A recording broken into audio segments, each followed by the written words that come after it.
To your pot of boiling water, you want to add 100 chiles de árbol. That is 100. I repeat, we're going to keep this salsa 100. Add 2 tomatoes, 10 garlic cloves. For those of you that like it super picante, I suggest you get a hold of some Thai chilies. I'm going to be using 3 Thai chilies in the recipe today, but if you don't have access to Thai chilies, not to worry. You can use 2 serranos, and to enhance the deeper, profound flavor of this salsa picante, I'm going to be using some chiltepines. And I have about 25 chiltepines.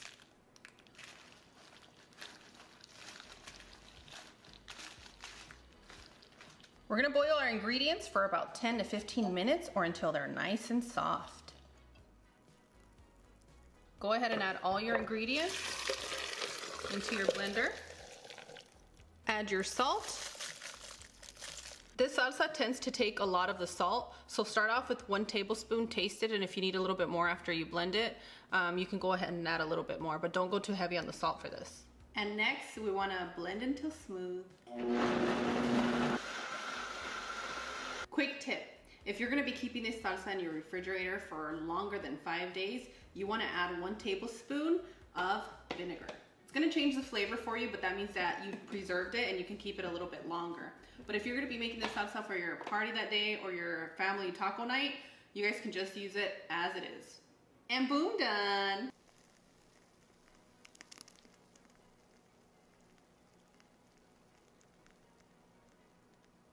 And this salsa is just very luxurious.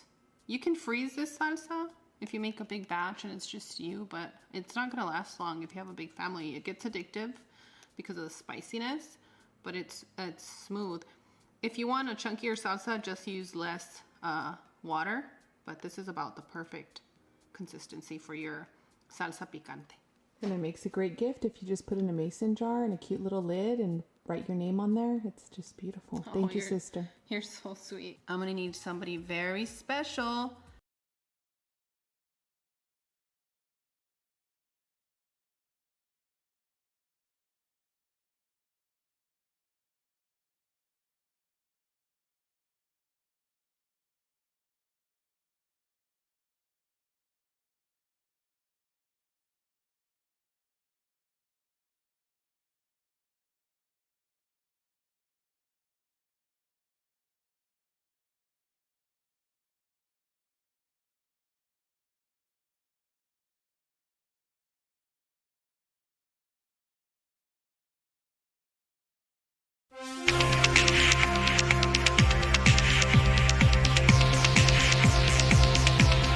Let's get this recipe on the road. You'll need 5 to 8 pounds of beef. You can use chuck, ribeye, or you can make it comfortable for your home. 1 cup of beer, 1/4 of a cup of soy sauce, 5 finely chopped garlic cloves, a small bunch of chopped cilantro, 1 tablespoon of apple cider vinegar, or you can use the juice of 1 lime, 2 tablespoons of chicken bouillon, or you can use half a tablespoon of salt, 1 teaspoon of sugar, 1 tablespoon of ground cumin and garlic powder, half a tablespoon of chili powder, black pepper, paprika, onion powder, ground ginger, and 2 tablespoons of olive oil. Let's start off by adding our beer, soy sauce, lime juice, garlic, cilantro, and the remaining seasonings.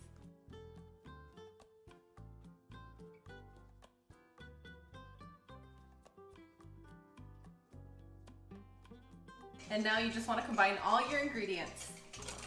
And now you want to start adding your pieces of beef to your marinade.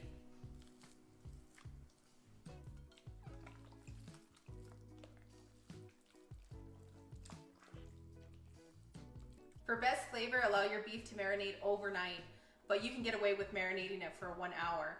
Now pay close attention to what I'm about to tell you next. And every grill master knows that you have to allow your beef to come to room temperature before grilling for the juiciest and best carne asada you've ever had.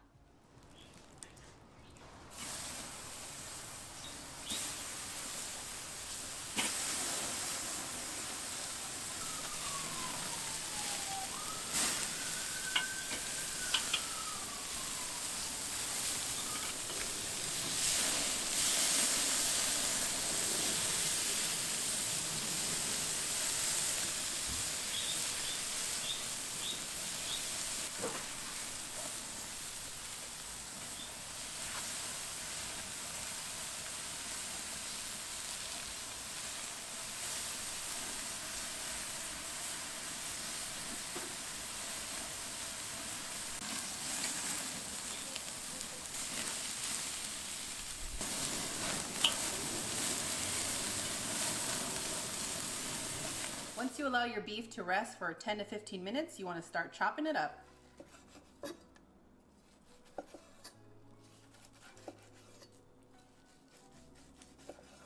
I'm gonna need somebody very special to say ah.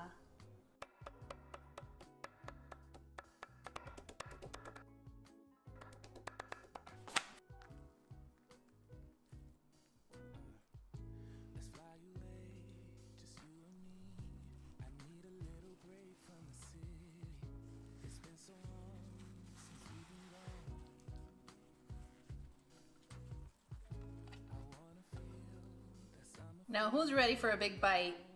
Buen provecho, sister. Enjoy. Thank you.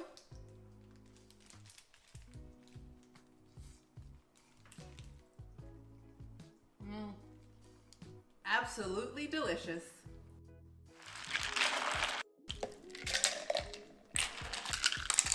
Hello and welcome. Today I'm going to show you how to make a refreshing peach drink.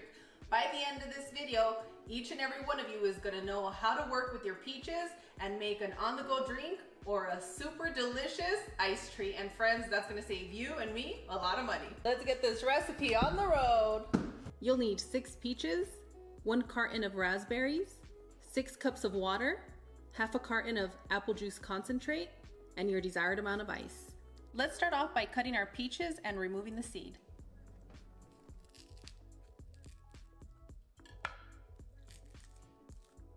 You'll find that with peaches, the softer, more ripe ones, it'll be easier for you to remove the seed, but those that aren't so ripe, you're gonna have to slice your peaches and help it out a little bit. To your blender, you wanna add your peaches, raspberries, apple concentrate, water, and you wanna blend until smooth. And boom, done!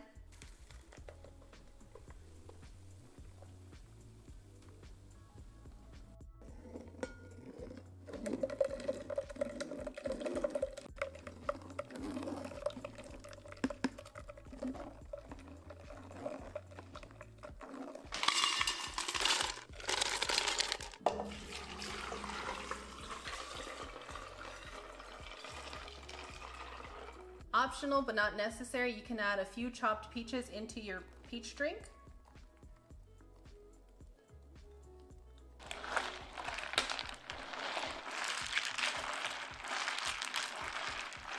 And boom, done, amigos. Who's ready for a taste?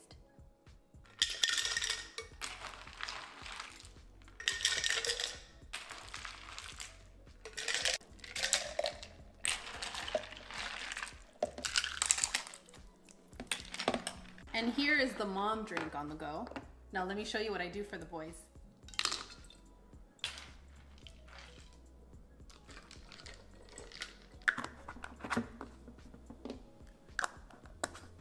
And friends, this is how I like to prep our drinks for whenever we have to run errands, doctor's appointments, those kind of things, because I don't want to be spending money. I don't want to be waiting in the drive-thru, and I definitely don't want to be getting out to a store whenever I have to run my errands. So I hope this helps you guys, even for packing for your lunch. And for our ice treats, also known as bolis, I've been using these little pouches. You can use your Ziploc bags and tie them up, whatever little frozen baggies you have available to you. Those are the ones you want to use.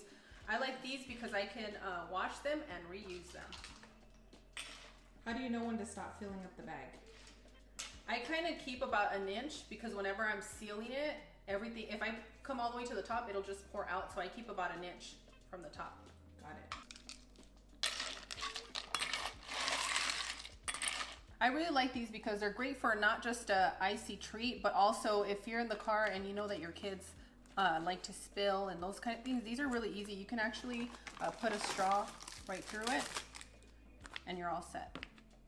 For those of you that have sporting events or fiestas, these are great for your agua fresca too. Or just plain water, right? Just plain water. And I'm going to show you what my kids are currently obsessed with. I'm pretty sure it's not only my children, but this is going to be an instant slushie. We have a frozen slushie cup, and what you do is you put this cup in the freezer overnight, and then you start squeezing the juice right here at the bottom.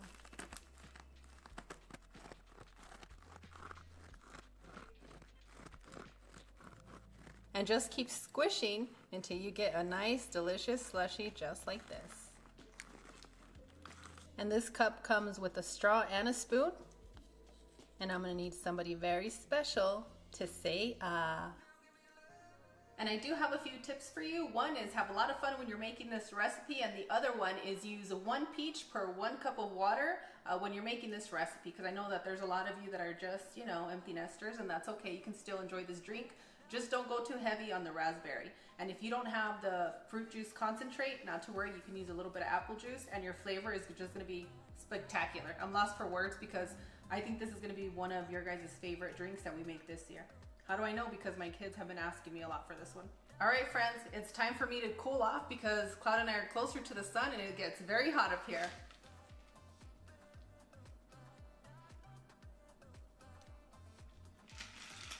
Ah, that's so good. It's so smooth, it's very light, it's not overly sweet, and the best part is that you can taste the peach. So it's time for you guys to look away and get your peaches out of here. And we forgot to tell our friends that for those of you that don't know, peaches are on sale. They are in season. Yes, I'm so excited. I've been waiting for peach season. And friends, if you need a few more peach recipes, there'll be some in the description, some right here at the end. And let me know how it goes for you, because if you're not eating peaches, then I don't know what you're doing. Maybe they're eating apricots. Okay, I forgive you. I forgive you. As always, Cloud and I are wishing you the best. We absolutely adore you. We want to thank you for all of your comments over the weekend. Cloud and I got a lot of laughs, and you guys, some of you made me cry because you're so sweet. And you guys know I get emotional. So thank you guys for taking the time. And on that one, we'll see you guys tomorrow. Bye. Adios. Hello and welcome. In today's recipe, I'll be showing you how to transform 3 easy salads to beat the heat, stay healthy, or as a side dish. Let us know what you think in the comments. Now let's get started by making a classic dressing.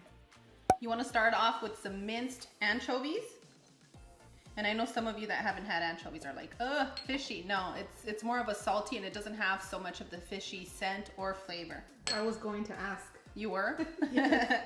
I'm going to be adding 2 egg yolks. But you can't taste the anchovies that much in the dressing that you make. No, you can't taste it.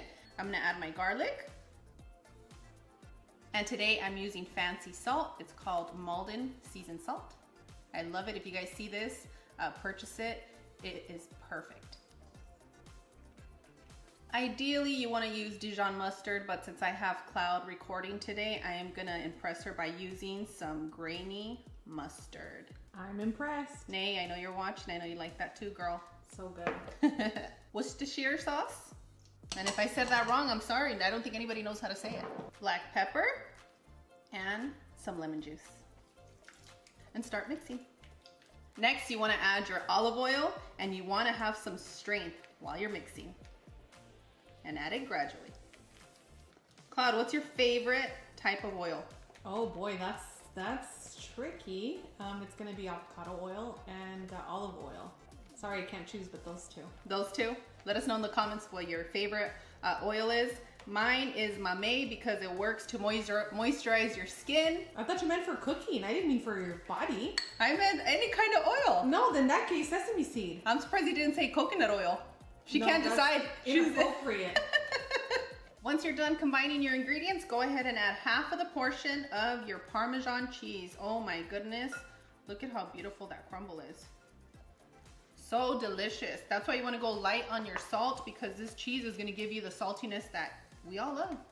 Next, you want to add your cooked pasta, and today I'm using rotini. Make sure it's cold. You do not want to throw hot pasta in here. It's going to taste more like a soup. You don't want to do that. I mean, I don't know, you might. Combine your ingredients. Qué romántica esta ensaladita, eh? It's beautiful. And what I said to Cloud, I said, this little salad's looking very romantic. You're like, how? That's gross. You're feeling romantic right now.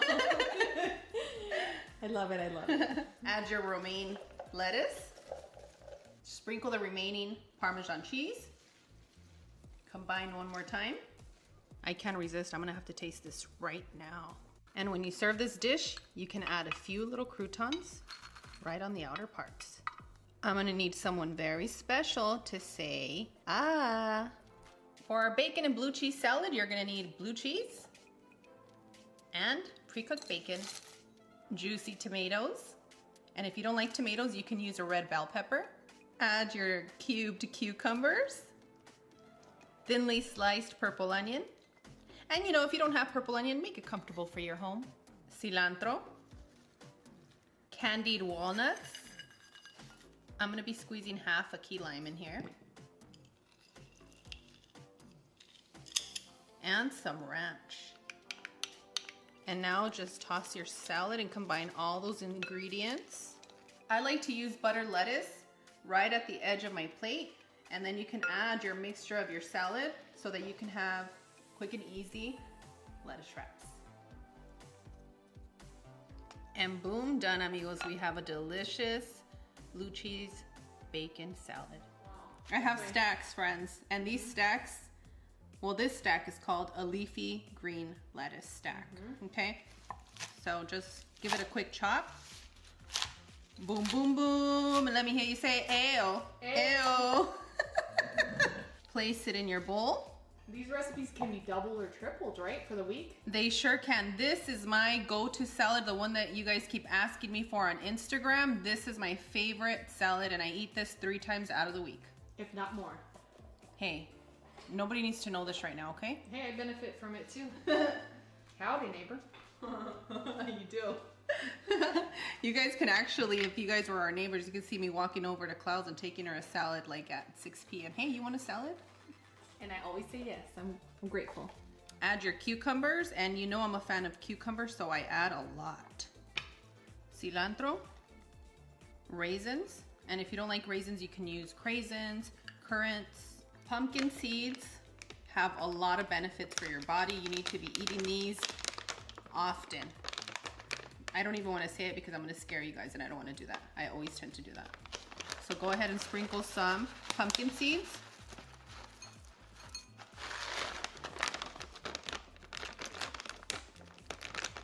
Sunflower seeds.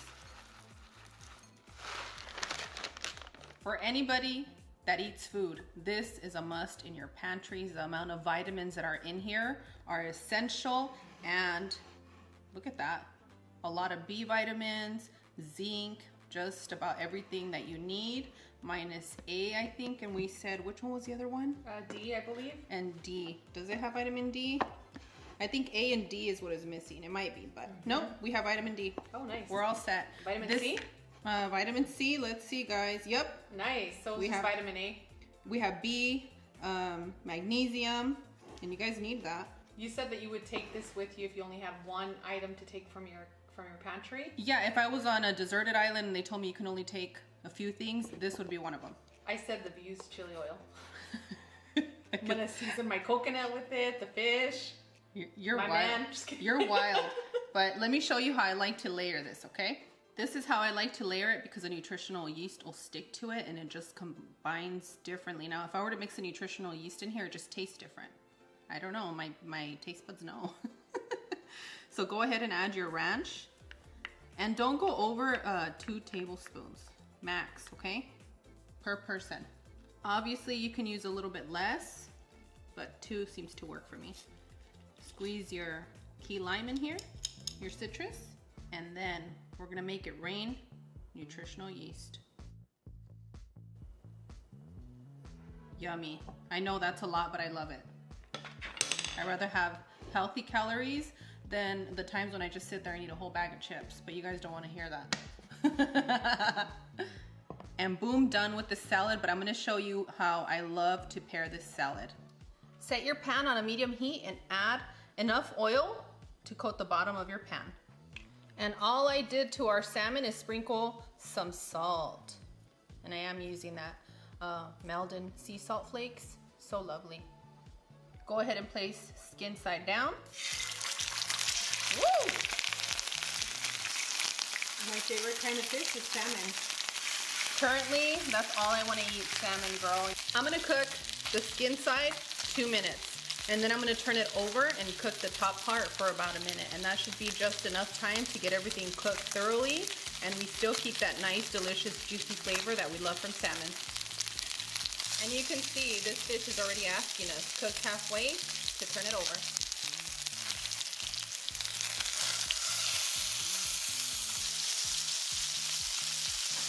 And boom, done, amigos. We are all set.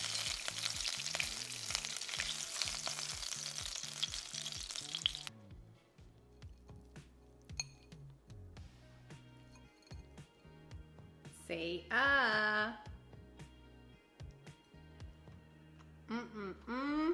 This is my current favorite thing to eat right now. Why? It's super easy to make. The salmon gets done in just a few moments. Okay. And it's lightly seasoned. You really just need a little bit of salt, if that. I always like to test you, even though I know. And it's healthy for you. This is a really healthy salad to have. I agree. We get asked a lot about our skin. We eat a lot of greens. Cloud has me eating a lot of salmon and using avocado oil.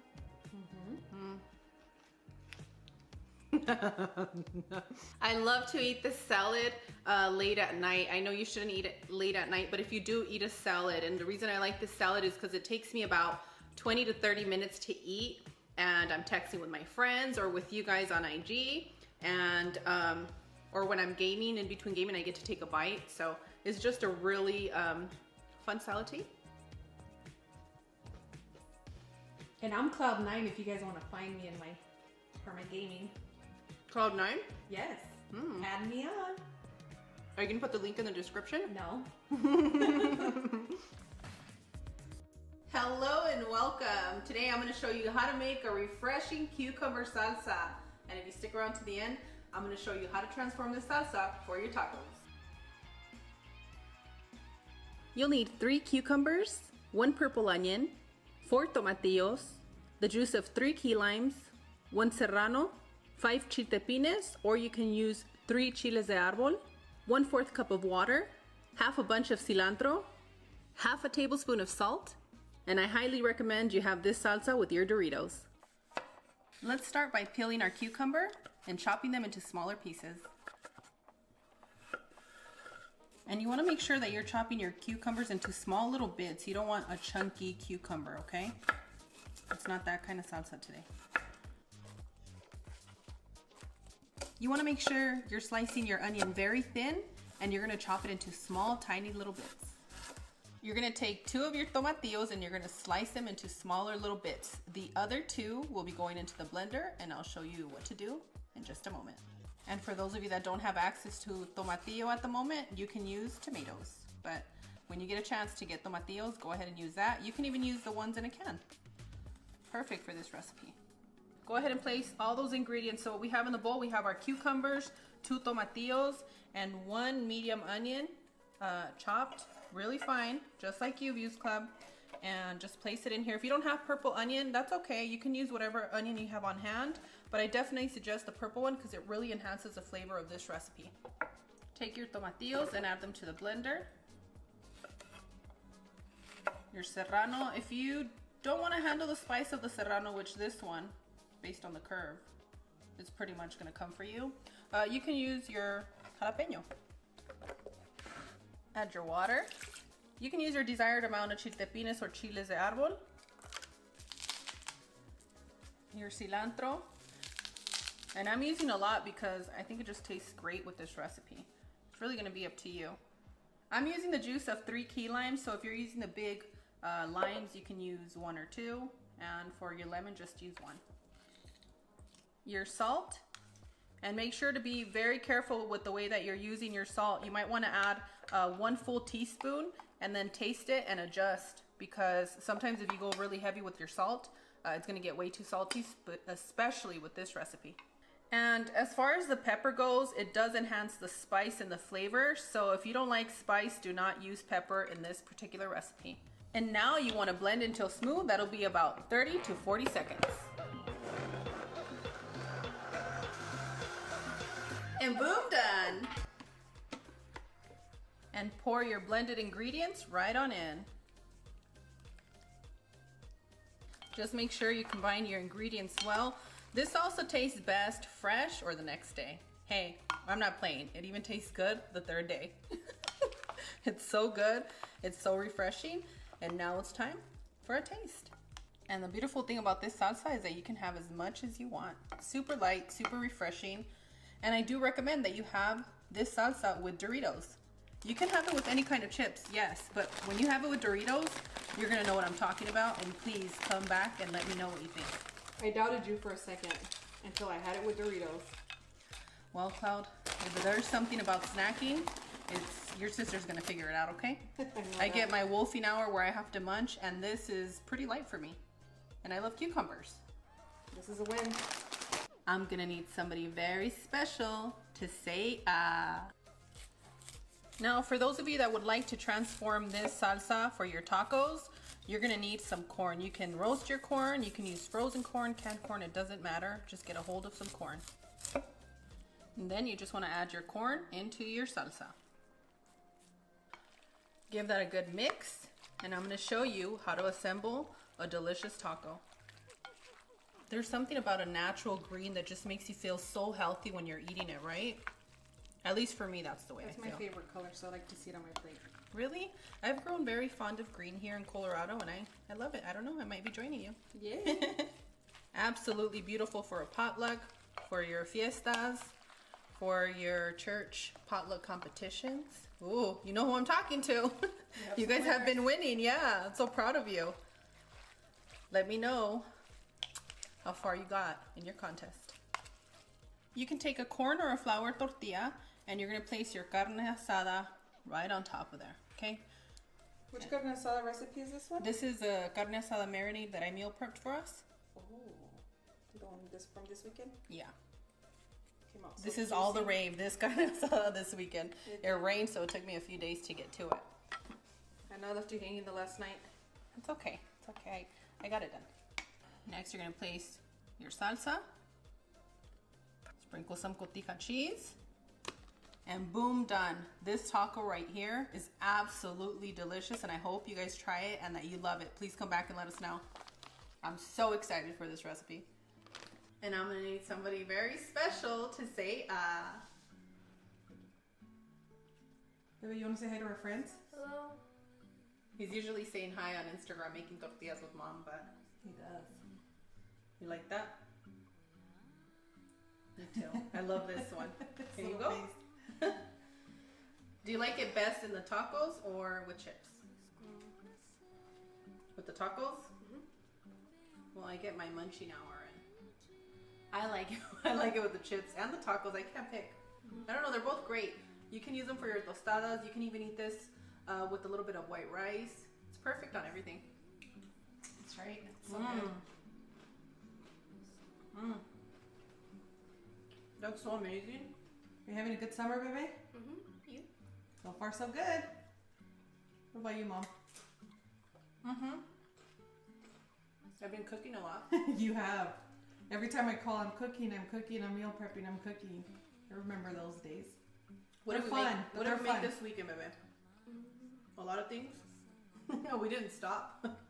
And he loves being in the kitchen too. That's so adorable. Both of the boys love to cook, so it's Yeah. awesome. But for those of you that don't like tomatillo, go ahead and blend it all and place it in here. But it gives it an extra little bite. Do you like tomatillo, sweetie? Looks like I Are you caught you allergic? guys. Sorry. It looks like I caught you guys during your snacking hour. This whole bowl will be gone, and I might fill up another one. So if you have the kids that are hungry, that are wanting to munch, this is a perfect recipe for that. Cucumbers are really good for your skin and for your digestion. My goodness, Godchild, I didn't say buen provecho. Hope you enjoy your food. Thank you. Well, I hope you guys enjoy this recipe. We'll see you guys tomorrow for another refreshing one. Hello and welcome. Today I'm going to show you how to make ground beef carne asada hamburgers, and stick around to the end because I'm going to share a few tips with you. To a large bowl, you're going to add a splash of beer, 1 tablespoon of soy sauce, 2 finely chopped garlic cloves, a small bunch of cilantro, the juice of 1 lime, half a tablespoon of ground cumin, half a tablespoon of garlic powder, half a tablespoon of onion powder, 1 teaspoon of chili powder, 1 teaspoon of paprika, 1 teaspoon of ground ginger, 1 teaspoon of black pepper, 1 teaspoon of Mexican oregano, Per pound, you want to add 1 tablespoon of cornstarch as a binder. If you don't have cornstarch, you can also use an egg yolk, or you can use 2 tablespoons of ground oatmeal. And if you don't have anything else, it's fine. You can use all-purpose flour. And now you just want to combine all your ingredients. Once you're done combining your ingredients, you're gonna add 2 pounds of ground beef and you're gonna gently mix all your ingredients. Make sure not to get too aggressive when you're combining your ingredients. We don't wanna overmix our ground beef. We just wanna incorporate all of our seasonings into our beef, okay? So don't overdo it. We're not making tortillas today. Be very, very gentle. And your last seasoning for your carne asada hamburgers should be your salt. One more quick mix. And now we can start assembling our patties.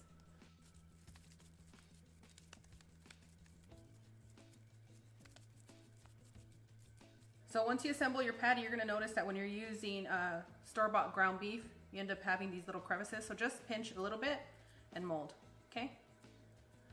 Super easy. That way it doesn't crack on you. And you wanna make them as thick or as thin as you would like. You also wanna make them a little bit larger than your buns because they do tend to shrink a bit. So if you want to fit this perfectly on your bun, you do have to make them a little bit wider, okay? Be gentle. It's just a gentle touch when you're messing around with your ground beef. And I'm gonna continue making the rest of our patties.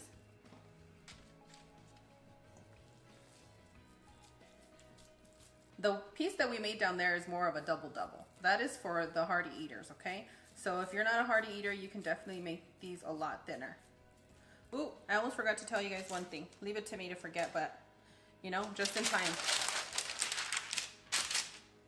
You want to put your thumb through it, but since I have nails, that's not going to look too good. So go ahead, get your knuckle, press it right down in the middle, and that way you don't get that raised part for your burger.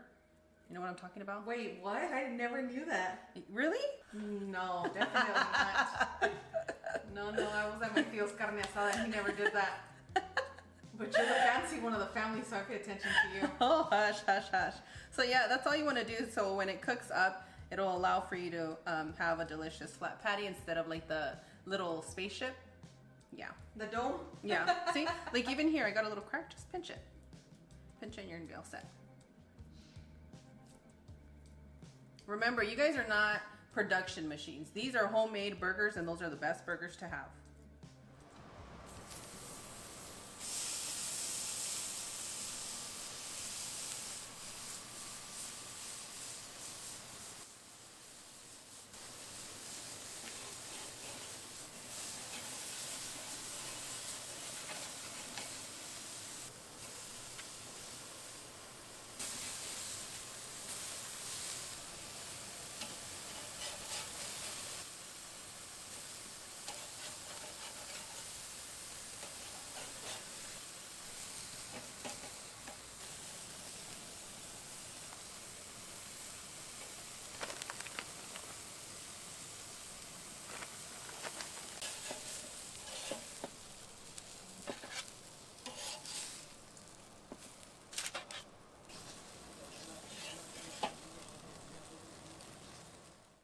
To assemble your delicious hamburger, you'll need hamburger buns, mayonnaise, guacamole, pico de gallo, red radishes, iceberg lettuce, and your choice of melty cheese.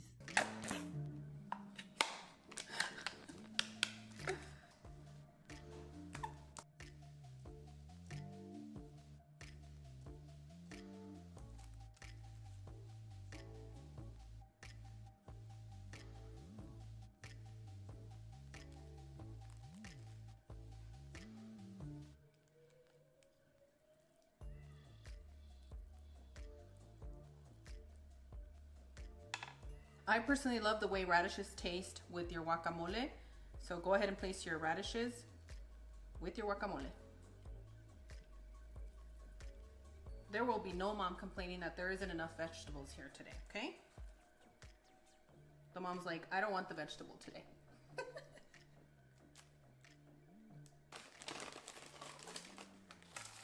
And boom, done. Who's ready for a bite?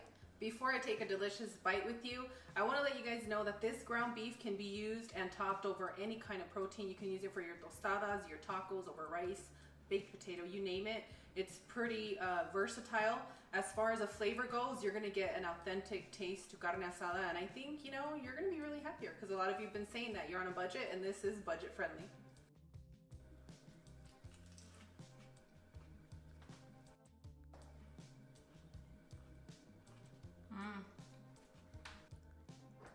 And when it gets this dangerous, you should start looking away.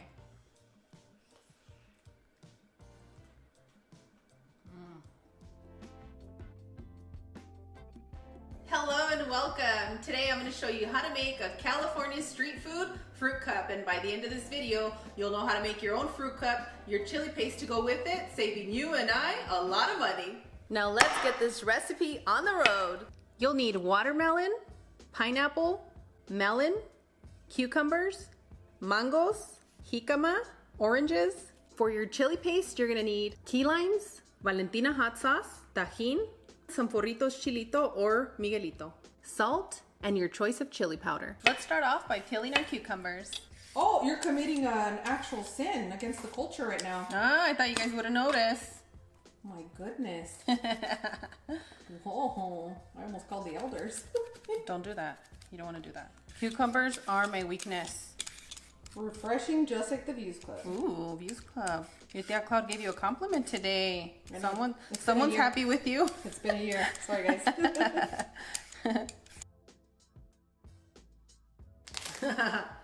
Ooh, this one's gonna be a juicy one.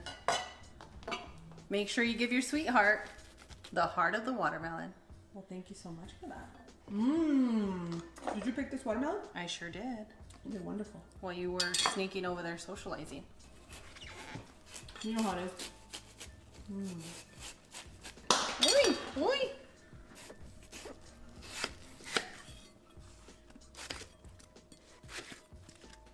And we're going to continue to prep our delicious fruit.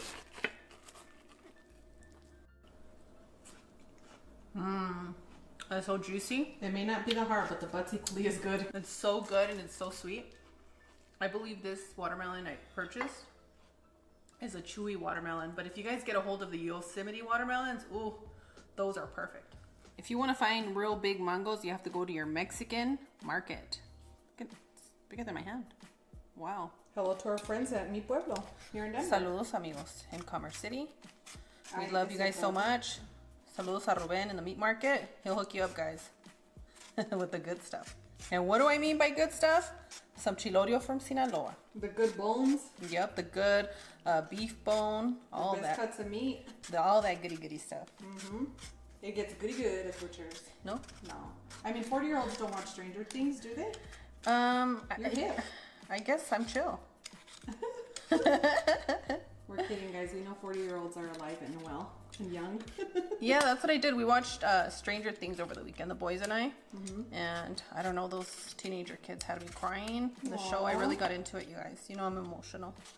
And I really enjoyed this season. But I'm not going to spoil it for those that haven't seen it. Example me.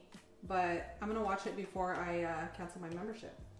I'm going to be canceling my membership too, because this whole thing of raising the prices during certain times, it's not good for a company. I agree. So they didn't have to be rude to us. Unless you guys want to share your login with me. Then let us know. Send us an email. Send us an email. And you guys are going to be shocked at what we watch. You guys will get bored quick. Yep. You're going to go straight into nap time when you see our viewing pleasure. And we hope you have a blessed night. We do. They're going to be like, well, Cloud watched an entire season of VeggieTales. I sure did. She sure does. And all I'm doing is prepping our food. If you notice, I'm not slicing our food until it's time to serve. Unless you're meal prepping, then obviously you can just chop it up and get your containers to go. But when you're serving these fresh like this for your family, and have them wait, okay? Have them wait in line while you're prepping your fruit and you're ready to serve breakfast, lunch, or dinner, because that's exactly what this is. Nature's candy. These mangoes are so heavy that peeling them right here, I'm like out of breath. So this is not toxic candy. This is good candy. This is the good candy. The kids told me that we went viral on a candy episode on YouTube. Oh, really? Which It has like 4 million views or something. Which channel? I'll link it in the description. Okay, somewhere. It'll be in the description, and hopefully Cloud can pin it or something for you guys. Oh, I'm excited to see that. Why did you tell me before? I had slipped my mind until you said candy. You naughty girl. Listos. En sus marcas. Fuera. Remember, when you're going to eat your orange, to leave some of this little white stuff there, because that's going to help you process your vitamin C. Oh, wow, I didn't know that. You know who I learned that from? Raffali Christina. Oh, nice. Such an angel. I love her. I love her too. She's a sweetie.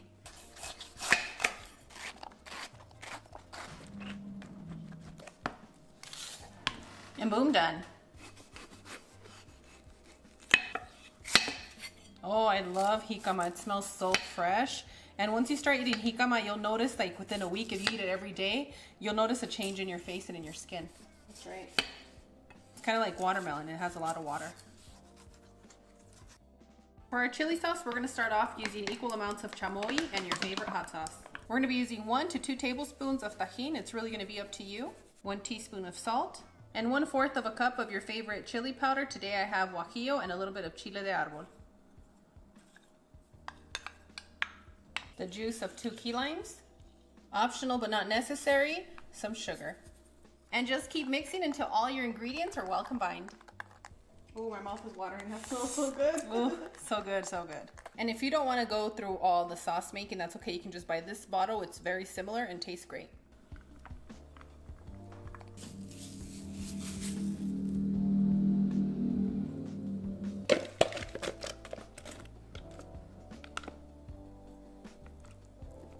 Putting the watermelon on the top is going to entice the kids to get to the bottom.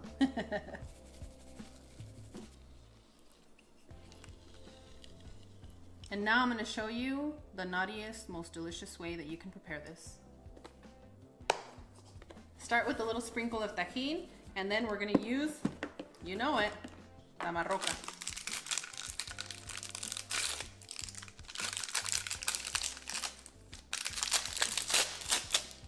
And these are a chili-based tamarind chamoy-ish candy that just pairs well with this delicious fruit cup.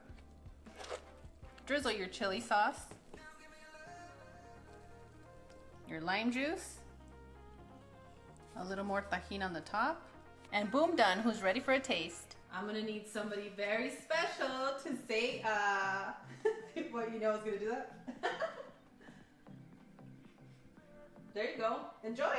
Frutita time. Breakfast, lunch, and dinner for us. You're leaving me? You don't want to say anything to our friends? You know, really good. It's really good. Bye, baby. And the wonderful thing about this recipe is that you can use any fruit that you want. Cloud and I needed some coconut, but she forgot it at home. Not again. Don't throw me under the bus. That's the second time I forget an ingredient at home. Yeah, coconut tastes really good in here. So let us know your favorite fruit combos. And remember, you don't always have to cook something to make breakfast, lunch, or dinner. That's how I feel about fruit. It's nature's candy, and you can have this for breakfast even with the chamoy. What's your favorite fruit in here, Cloud? The coconut? Just kidding. Mango. The mango, okay. And watermelon. This one's for you. Thank you. The chili sauce is perfect on here. It's sweet, tangy, and delicious with a little bit of a kick. So if you guys decide to make your own fruit cups at home, make sure to tag us on our social media. And we hope you're enjoying your summer as much as we are. Stay cool. Hello and welcome. Today I'm going to show you how to make the most refreshing tres leches drink. And if you love our tres leches cake, you're going to love this recipe. You'll need 1 cup of milk, 4 cups of water, 1 can of evaporated milk, half a cup of heavy whipping cream, 1 can of lechera, or you can use half a cup of sugar, 2 tablespoons of Mexican vanilla blend, half a tablespoon of cinnamon, your desired amount of strawberries, or you can use some peaches. And of course, to keep it fresh, get a lot of ice. And to enhance the experience while you're drinking this delicious, refreshing drink, I suggest you chop your strawberries and your peaches into smaller pieces. Add 4 cups of water, 1 cup of milk, and you can use soy milk, almond milk, oat milk, your horchata, rice milk, you name it. You can add it to this recipe and it's going to be equally as delicious. half a cup of heavy whipping cream. And if you don't have access to heavy whipping cream, that's okay. You can use half and half. And if you're gonna use this recipe for your bolis, your ice treats, make sure to use 1 cup of heavy whipping cream. Evaporated milk, your other tia lechera, and if you don't have condensed milk, you can use sugar. It's gonna be up to you. I just love the way that it tastes with some lechera. Vanilla, and I'm using Mexican vanilla blend because it's tradition. It's a staple in our home. Cinnamon. And now you're gonna mix for a good 30 seconds to a minute until you fully combine all your ingredients. Ooh, that smells so good. Que rico. You have all been doing such a wonderful job learning to love yourself. And you know, when you love yourself, you can see it in your kids, right? So I can see it, friends. You're doing a great job, and this drink is gonna send you straight to the clouds. Because you know who loves you in the clouds? Your Tia Cloud. Guess I'll see you there. And you know who's next to Cloud? Me. So we'll see you guys there. You little ray of sunshine. Once you're done combining your ingredients, you want to taste your drink, okay? So some of you might like it sweeter, and some of you might say that's exactly what I need. And for me, I'm going to use some of this to freeze for boli. So, you know, I'm going to impress the kids today. They've been good. They're going to get a little sugar. Ooh, cheers. Take me down to the paradise city, where the grass is green and your mom is pretty. Oh, won't you take me home?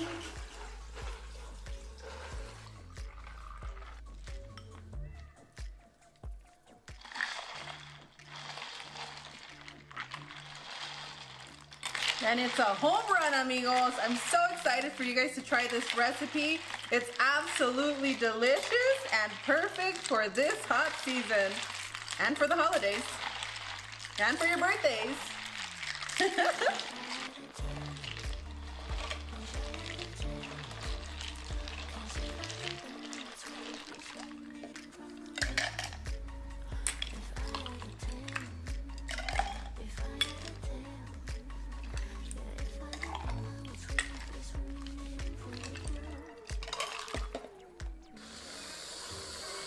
And this one is for my sweet little angel.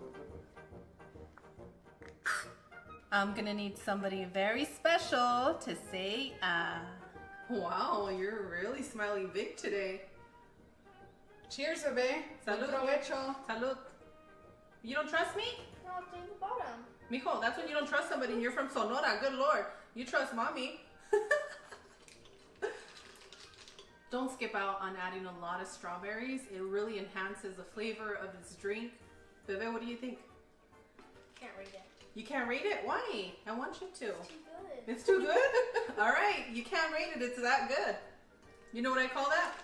Absolutely delicious. Is it from here to the moon, bebé, good? Longer. Oh my goodness.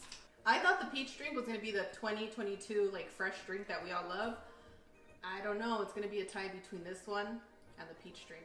So it's going to be up to you guys. Let us know in the comments. And if you do like this recipe and you're a silent viewer, give us a thumbs up. And we'll see you very, very soon with another delicious recipe. Yeah? Why did I sound so rehearsed? I got really excited. I'm sorry. Otra salud. Salud. Ooh, you're almost done. That's good. It's going to keep you full for a few hours. That's what you think.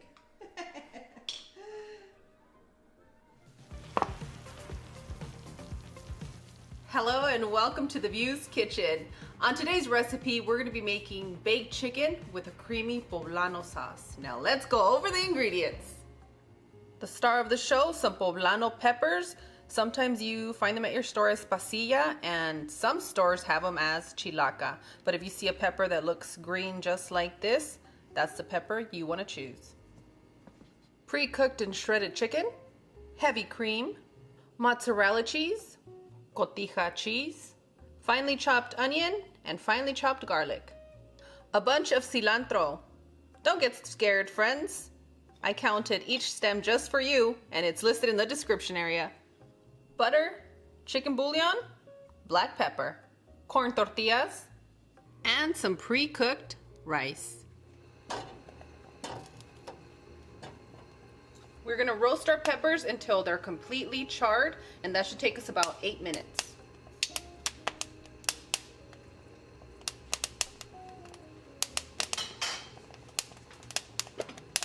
One of our Views Club friends suggested that before roasting, we remove our stem, so we're gonna give it a go.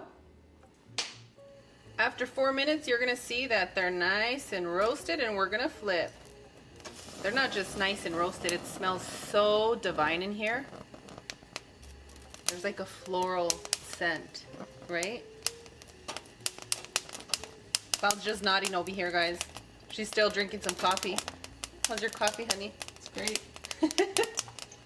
It's an iced cold brew nitro. Ooh, you want me to show them? I don't give away my secrets. She doesn't want to give the secrets away, apparently, friends. That's what I'm drinking, and it's oh so good. You guys want to know how many calories are in here? I know some of you are watching yourself, and this one... I don't watch that You stuff. don't, but I know our friends do. Only 70 for the can, and if you're going to get a treat, I actually really like this one too. Good call, Cloud. Make sure you recycle your can, and when those times when you can't make it at home, you can pick one of these up. Yep. After about 8-9 minutes, we have nice, beautifully roasted peppers. And I'm just going to place them in a paper bag today. No, I'm not going to go trick-or-treating yet, friends. And I'm going to let them start steaming in there for about 10 minutes. I'm just going to seal the bag, and then we're going to peel them. Now you can just peel your pepper.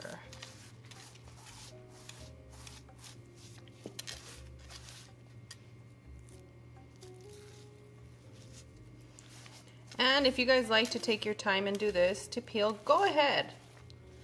I'm not opposed to rinsing it, getting all of this off in the water. The flavor is still there. Yeah, the flavor is still there, and it's really up to you and how much time you have. If you have the time to take to peel each and every one of your peppers, go ahead and do that. Once you're done peeling your pepper, slice it down the middle and remove all the seeds. Okay? Do you see this little orangey red part? Mm-hmm. And then you're gonna find it that sometimes through the veins of the chili, you're gonna get those orangey spots. Those are the ones that are hot fire. So be careful when you see those. And don't rub your eyes. While you're peeling your pepper and you're taking the seeds out, if you start coughing because it's spicy, then that means you're probably not gonna want that. But if you want the spice, you're gonna love that pepper. Don't toss that pepper away, just freeze it, and then whenever you're making a hot salsa, you can use that for your roasted salsa. But other than that, you should be good to go. Add your water, your poblanos,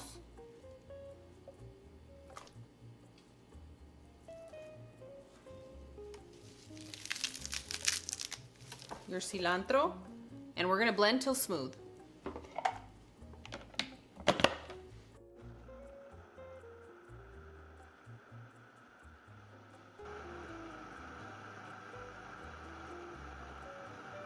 You want the consistency to be a smooth puree.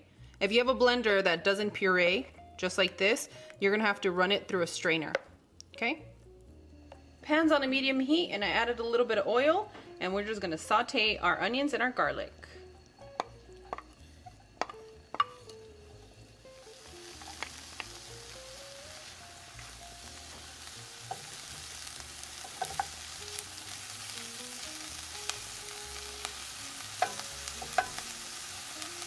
We're going to continue to cook our onions and our garlic until they're nice and soft, so that should be about 3 minutes or so.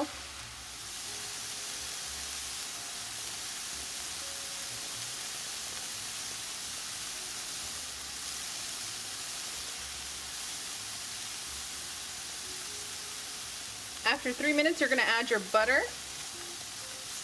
And we just want it to get nice and melted before we add our cream.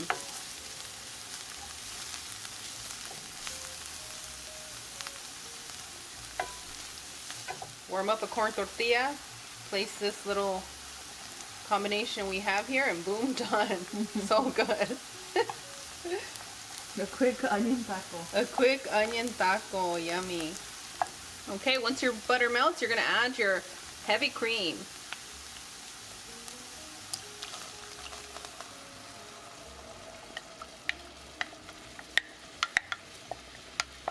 And that's a good heavy cream if you're able to get the creme de la creme right here. Yummy. Add that to your taco.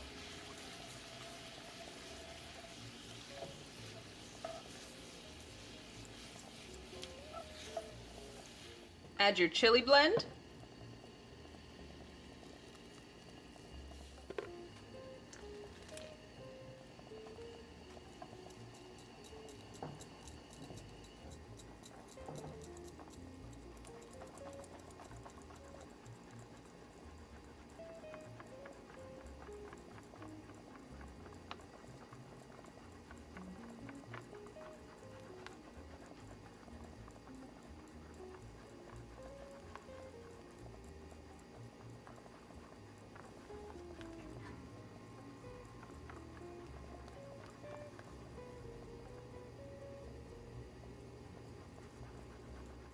Add your chicken bouillon,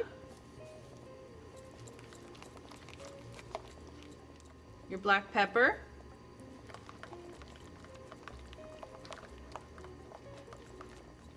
we're going to continue to cook our sauce on a medium-low heat for 5 minutes.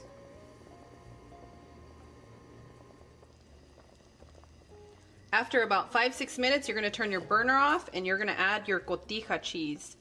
If you don't have cotija cheese, you can use Parmesan for this. Just make sure it's nice and fine, just like you, Views Club. Oh yeah! Stir it in. Before we add our shredded chicken to our sauce, make sure to keep 2 cups to the side. Add your shredded chicken.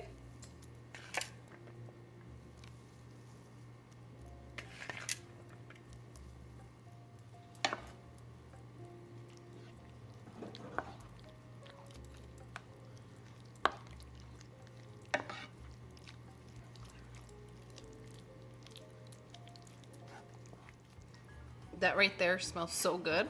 It does. My goodness. Hypnotizing. Oh my goodness, I'm so excited. If you're excited, let us know in the comments. Woo!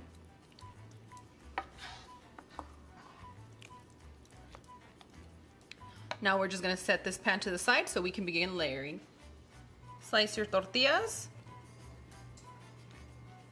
Not all of them, just a few.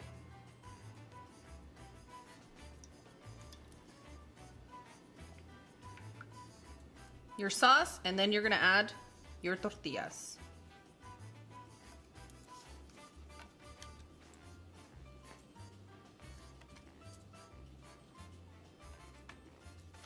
A little more sauce over the top.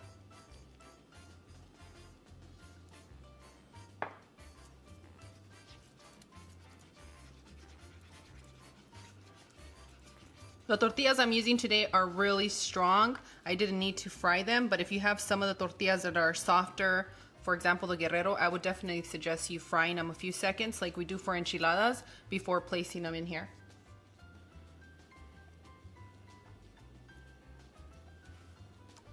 Sprinkle your layer of rice.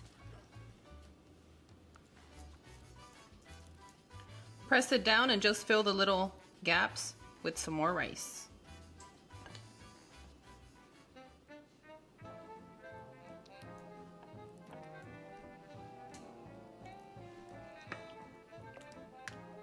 Who wanted that sauce? Me, I'll take care of it in a little bit. Okay.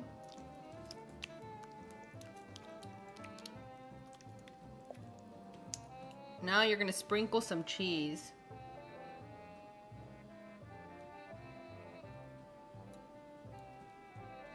You can also use queso manchego, queso Oaxaca, or any wonderful melty cheese you have will work.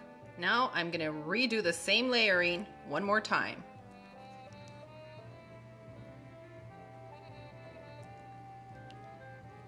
And then just add the remaining of your sauce to the top.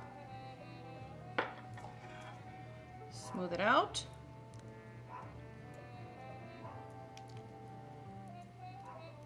Hold on guys, if you hear Boo Boo, we gotta let him in. That's his call. I'll be right back. My child calls.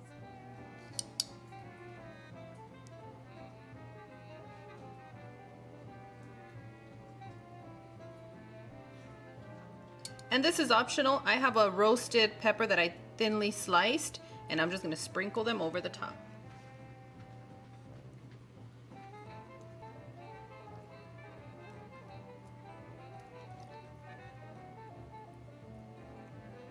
And boom, almost done. Now it's time to bake.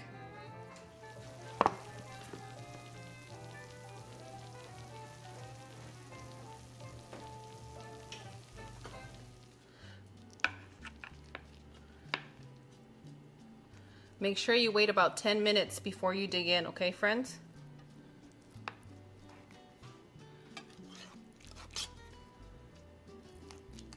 Then why did we only wait 8 minutes? Because, Cloud, I can handle this.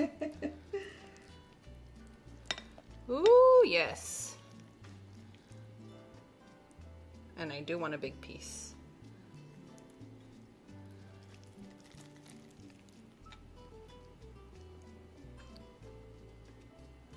You ready for a taste?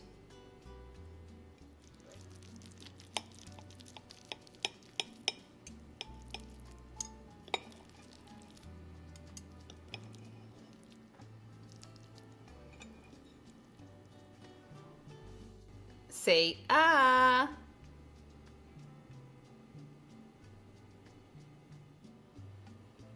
Careful because it is hot.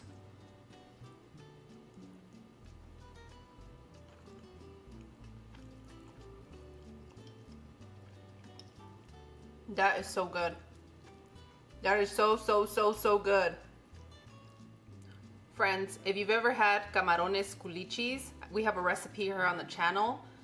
This tastes like everything you have from culichis with the rice, but with chicken. So this recipe works well with chicken and shrimp.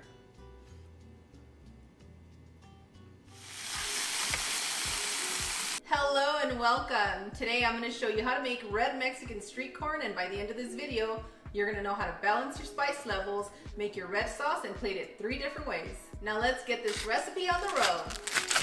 You'll need 12 to 16 ears of corn, 2.5 pounds of beef bone, 7 guajillo chiles, 1 tablespoon of salt, 4 tablespoons of butter, 1 bay leaf, 7 cups of water, and for your toppings you'll need mayonnaise, chamoy, Valentina hot sauce, tajin, cotija cheese, limes, and a little butter. Remove the stems and the seeds from your chilies and place them into a bowl of hot water, and you're gonna allow them to set for about 8 to 10 minutes until they're nice and soft. And while our chiles are getting nice and soft for us, we're gonna start with our corn.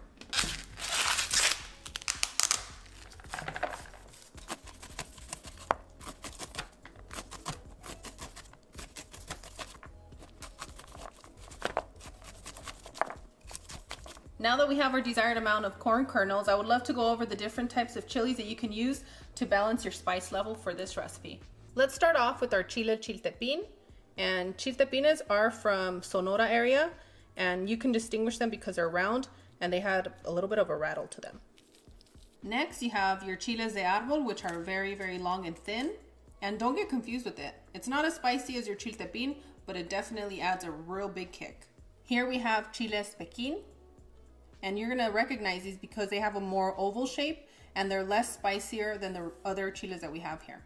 You might be asking yourself, okay, Steph, which one am I gonna choose? For us, we like a little bit of a smoky flavor, so we're gonna use a few of our chiltepines and combine it with 1 chile de árbol because the spice with these blended together works really well for our family. But for those of you that don't wanna mess with any of these chiles, you can use your chipotle chili pod, a jalapeño, or a serrano. It's gonna really be up to you to make it comfortable for your home. Ooh, what song is that? That's 90s. Oh no, finally it has happened to me. Finish in the comments. That's how I feel about this corn. It's gonna be so delicious. I'm so excited. Okay, friends, to your blender, you wanna add a big spoon of your corn. Add your chiles. Add about 4 cups of water. Your choice of spice level. Bay leaf. Salt. And next, you're gonna blend until smooth. And boom, done. Add your blended chilies to your Instant Pot. Add your corn. Dile que no se desespere. Your beef bone, butter, and you want to make sure that you're covering all of your ingredients with your amount of water. The total amount of water that I'm using for a large Instant Pot is 7 cups of water. Give that a good mix. But the corn is delicious. Right? Yeah, fresh corn. It just smells so good. Once you combine your ingredients, you're gonna add your epazote. And if you don't have epazote, that's okay. It's still gonna be really delicious. And for those of you that don't want corn in a cup, you're gonna place your corn right on in. Since I'm using small beef bones, I'm gonna pressure cook for 35 minutes on high, but if you have larger beef bones, you wanna go with 45 minutes and a slow pressure release. For your chili sauce, you're gonna use equal amounts of chamoy and Valentina hot sauce. Now, if you wanna change it up with a different hot sauce, you can.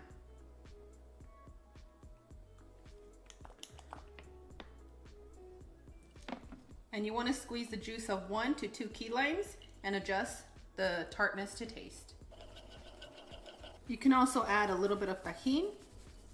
And if you don't want to do all that, you can just buy this sauce right here and save yourself some time.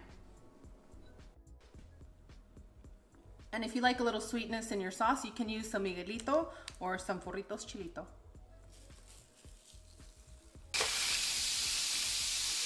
And boom, done. We're ready to enjoy our delicious corn. If you have a person that loves tendon, you're gonna wanna pour it right on in, okay? For example, Cloud, she likes it. So we're gonna bring it in, because then later she can eat the tendon. Yummy. You excited? With the corn tortilla. Your eyes are glowing.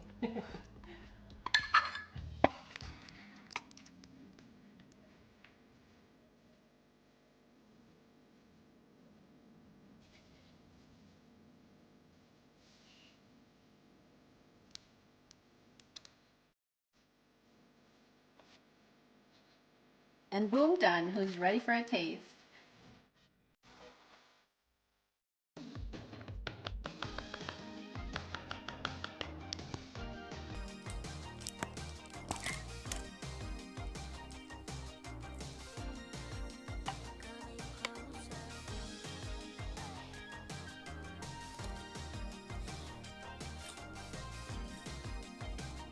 Fire somewhere. And if you want to take some over to your family all ready and to snack, you guys can just wrap it up. And I use these ice cream containers, and they help me a lot with meal prep with my boys, whether it be a scrambled egg breakfast and it's easy to microwave, or we can just place some of our corn cocktail right on in. And then you just freeze it like that in the cup? Wait till it cools completely and then you just freeze it. Oh, okay, got it. Take it out, microwave it a good 2 to 3 minutes, and then they can put all their favorite toppings. And my kids are gonna chew on that epazote, so you wanna take that out. Put a lid on it, and boom, done. And for those of you that have gamers at home, sports fan, this way of presenting it to your family, they're gonna love you even more than they already do. How do I know? Because my son loves soccer, and when I make anything on this little skillet, he looks at me with those hungry eyes, but they love me eyes, you know? Aww. Once you've warmed up your skillet, you're gonna add your cheese. Today I'm using asadero, and I'm adding the cheese to the bottom because we like that crispiness, you know, just an extra touch. You can use Tostito salsa verde or your regular corn chips for this recipe.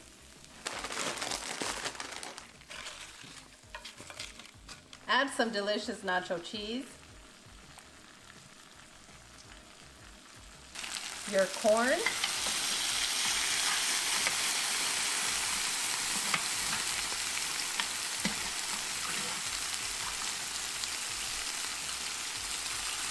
some more asadero cheese,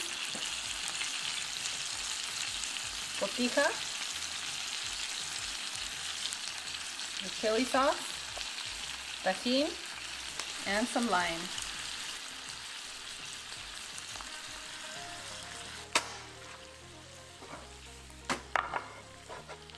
And you're ready to serve your gamer. And there's nothing more to say other than have a lot of fun when you're making this, because Mexican street corn is the absolute best. Buen provechito. I'm a little scared to bite into this, Chita. Don't do it. I was coughing up a storm earlier, but for you guys I am. And you stuffed that one with cheese? Mm-hmm. Ooh, delicious.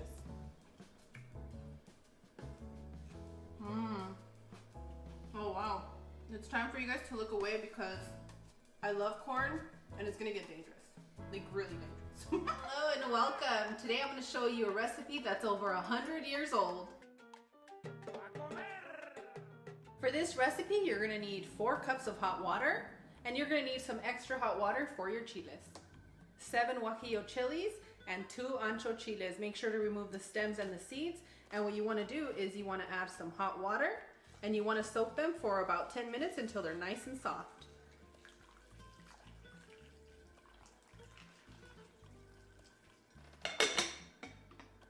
One pound of ground pork, 8 ounces of chorizo, 2 tablespoons of all-purpose flour, and your desired amount of bolillo or telera bread. 2 chipotle pods with adobo sauce, 1 teaspoon of ground clove, 1 teaspoon of cinnamon, and about 4 garlic cloves. 1 teaspoon of ground cumin, 1 teaspoon of thyme, 1 teaspoon of Mexican oregano, salt to taste. Thinly sliced lettuce, half of a thinly sliced onion, and avocado to taste. Take your flour and dust your bread, and what you want to do is you want to close your bag, and you want to shake it so that we can coat all of our bread with the flour.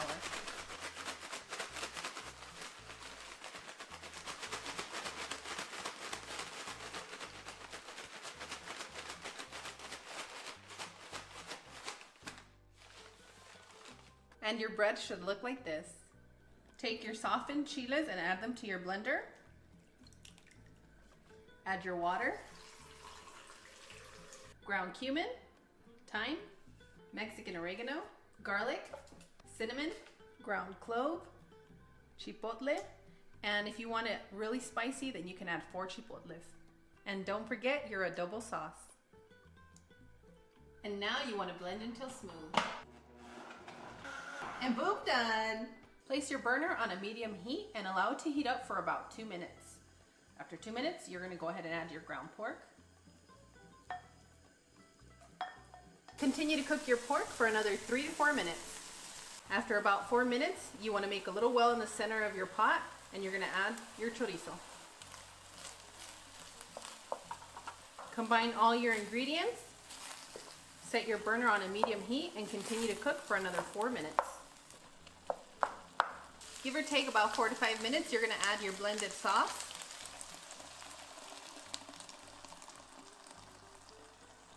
Combine all your ingredients and continue to cook on a low heat for 15 to 18 minutes, and not to worry friends, you do not need a lid for this part. Make sure to come in periodically and stir your pot. And what you want to do after about 8 to 10 minutes is you want to taste the sauce, okay? And the reason you want to taste your sauce is because you want to make sure that it's seasoned well, and depending on the chorizo that you're using, you never know. So go ahead and taste your sauce, and if you need any salt, this is the time where you would sprinkle your salt, mix it in, and continue to cook for the remaining minutes. And remember, your salt is to taste. Go light, don't go too heavy, because you can always add, but you can't take it out. Ooh, a magic potion. Yummy, yummy, yummy.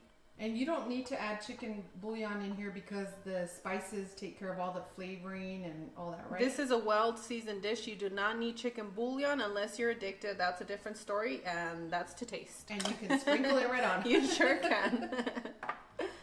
We have a saying around here in this channel, and it is, make it comfortable for your home. That is correct, Cloud. And after about 18 minutes, our ingredients are fully cooked, our sauce is nice and thick, and now we can start preparing our pambazo.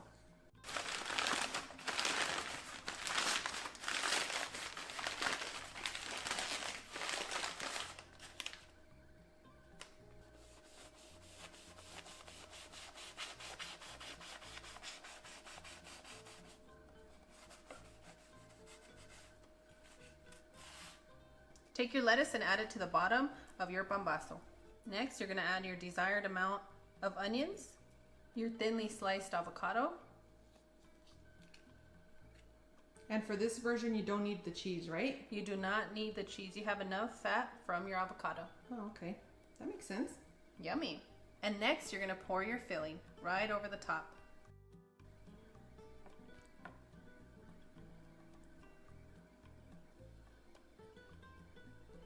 And next, you're gonna take the top of your bread, you're gonna dip it into your sauce, and you're gonna place the hat. And boom, done, amigos. Who's ready for a bite?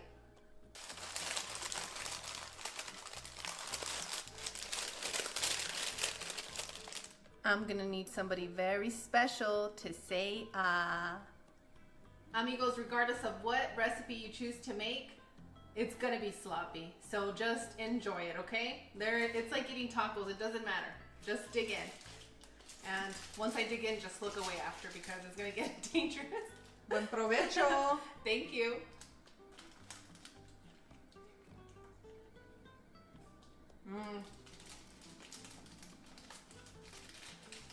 That's magical. You have a little bit of chili on you. Well, when they ask me how I got my smile, it's not going to be the Dark Knight movie. It's going to be your bombazo filling. So good. It's so flavorful and seasoned. Friends, you're going to love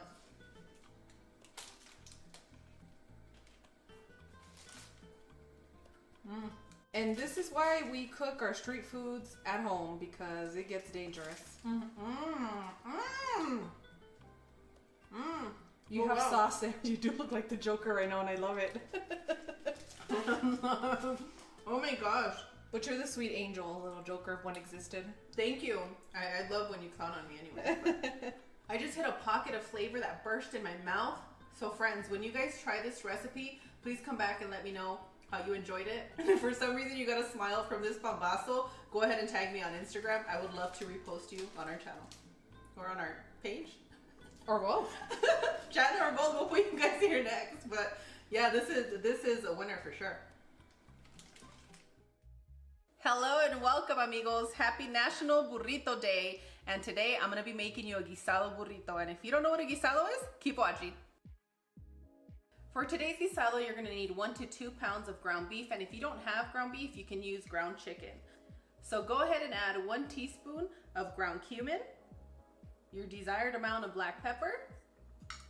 I'm just hoping it lands in that bowl. It did. In that big bowl. In that big bowl. And you can find the acrylic spice containers in our Amazon storefront. And the link is in the description area, and now we're pinning it for you, so just look in the comments, it's gonna be the first one. So go ahead and add half a chopped onion. Whoa, that one wanted to shine. Your friends are here. They're here for me. Drizzle about half a tablespoon of olive oil or whatever oil you have at home, and combine all your ingredients. What kind of olive oil are you using? I've never seen that bottle before. Don't tease. I ran out of our favorite olive oil, and I have this one from Costco, and I don't know how I feel about it. Oh, that's why you're not showing us. No, I can't. But I'm gonna finish using it. I have a whole bottle to go. Don't worry, Views Club, I'll sneak a peek and tell you on tomorrow's episode what it is. I'm gonna have to start mailing it out. Hiding it. Put duct tape on it. I'm gonna have to infuse it with some birria seasonings. Ooh, that sounds good. And once you're done combining your ingredients, go ahead and set it to the side. I pre-soaked about 9 chile guajillos in hot water, and you just want to let them soak in there until they get nice and soft, or you can use the boiling method, which takes about the same amount of time.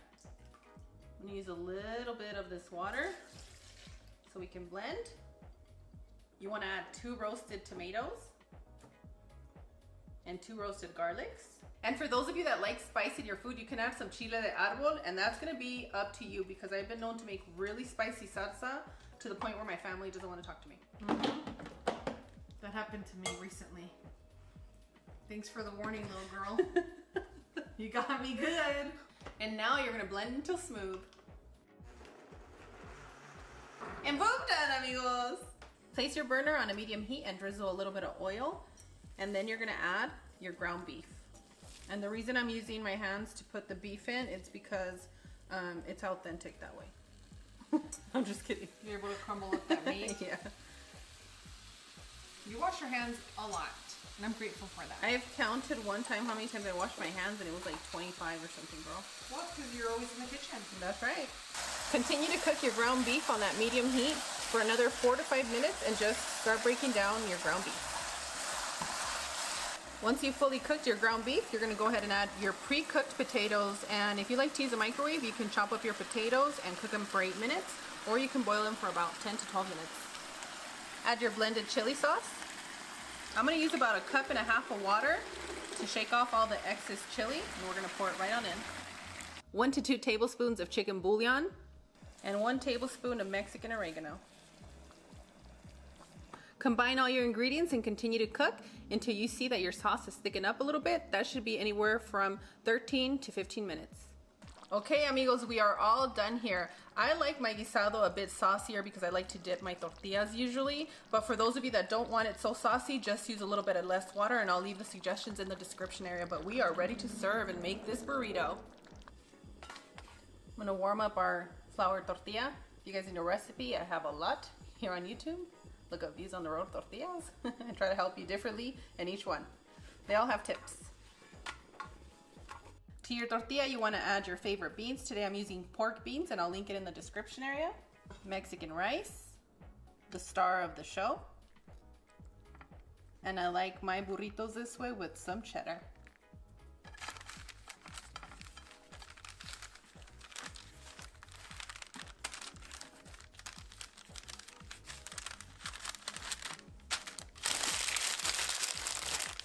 And boom, done. Who's ready for a bite? And I'm just gonna show you another way you can plate this guisado.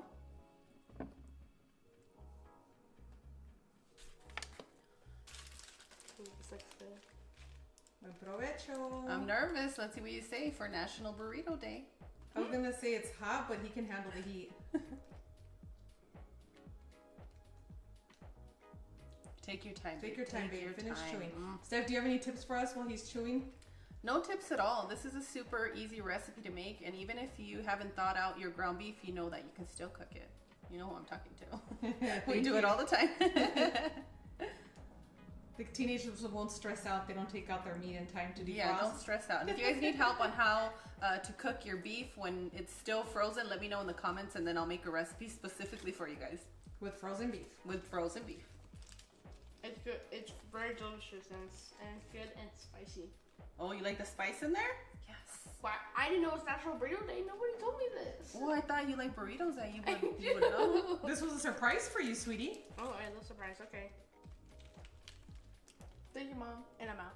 All right. Bye, sweetie. We're just ready for a good time. Hello and welcome. Today I'm going to be showing you how to make the best Mexican garlic butter chicken. I'm going to show you how to keep this chicken nice and juicy and how to layer your flavors so that when you bake this in the oven, the only thing that comes out is nothing but perfection. In this bowl, I have about 4 pounds of chicken. I have a mixture of chicken breast and some chicken legs. And you guys already know I can't fit everything in this bowl, but I will be doing a total of 4 chicken legs. So go ahead and add your ground cumin, chili powder, paprika, onion powder. Ooh, that wanted to stay. Who didn't want this onion powder to come through? I love onion powder. Was that you? That was not me. I'm currently obsessed with onion powder the same way that I'm obsessed with chicken bouillon, so watch out, you guys. Some black pepper and a little bit of salt. Now it's time to combine our ingredients. Make sure that all your chicken is nice and coated. The wonderful part of this seasoning is that you can season it the day before. Make sure that you have a nice and safe container, but you just want to make sure that it's all properly coated, okay? And since we want this chicken to be nice and juicy, we don't want to salt it too much. And I do this often. I always pick the smaller bowl, so we're gonna have to shake it up in the big bowl. And this bowl definitely helps shake things up. The other thing that I wanted to say to you guys, if you're gonna be seasoning your chicken, just toss your seasonings in the bowl, because if you itemize it kind of like I did for this particular recipe, you're gonna end up losing seasoning. And I just did that to impress you guys, just so you know. So just put it in a bowl, shake it up, and set it to the side. You wanna let your seasonings coat the chicken for a good 10 to 15 minutes, but if you guys do it overnight, it's probably for best flavor. Place your burner on a medium heat. We want our pan to get nice and hot. Drizzle some olive oil in your pan, enough to coat the bottom. Add your butter. Make sure to combine your butter well into the olive oil to prevent burning. Once your butter has melted, go ahead and add your chicken and make sure that you're placing it skin side down. We're gonna continue to cook our chicken on a medium heat for 6 minutes. If you see that something's way too hot, make sure to gauge your temperature and lower it just a little bit. At this moment, you do not want to move your chicken. We want to get a really good sear on the skin side of the chicken. After about 3 minutes, you want to start flipping your chicken to make sure that we sear all of the sides. And searing your chicken on a medium heat should only take you 6 minutes. It's a hot cast iron pan. Now, if you're using a different kind of pan, it might take you a little bit longer. So work with what you have and make it comfortable for your home. After about 6 to 8 minutes, you will see that your chicken is nice and seared. And some pieces might require a little bit more time than others. So you can just kind of flip it, eyeball it. Add your remaining butter. Next, you want to add your yellow onion, your chopped Anaheim, and your chopped tomato.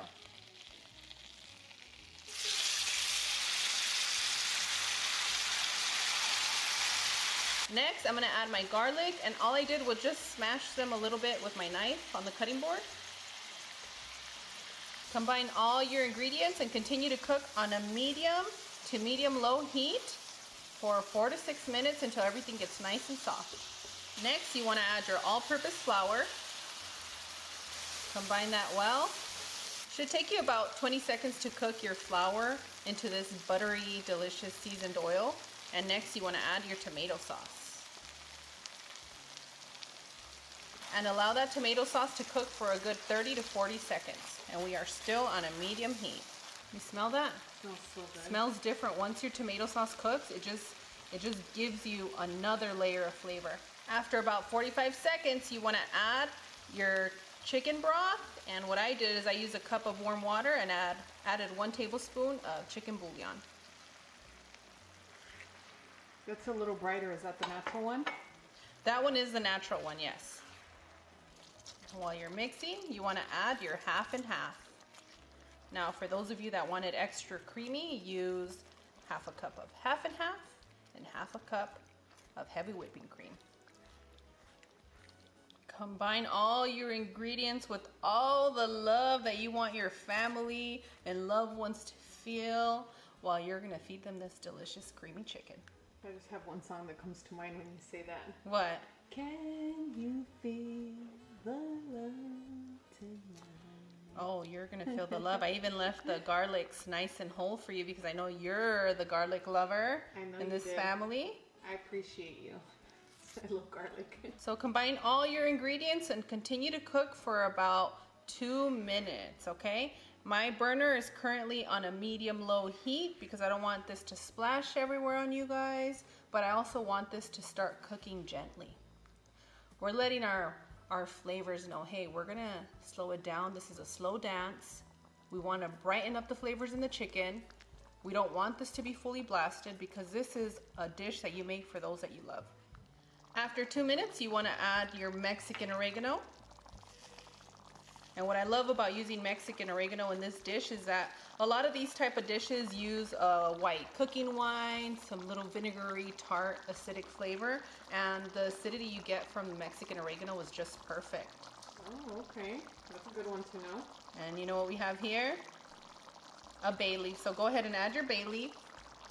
Turn off your burner. Give that a good mix. I mean, you can even just pour this over some rice and be ready. We're over some potatoes. I've been over potatoes lately. Oh, you want some potatoes? Okay, she should have never said that I got something for you guys. I mean, I'm not over them. I mean, putting things over them. Oh, I see what you're doing. Okay, okay. So before we do anything else, I want you to taste your broth. Okay? That hot spoon.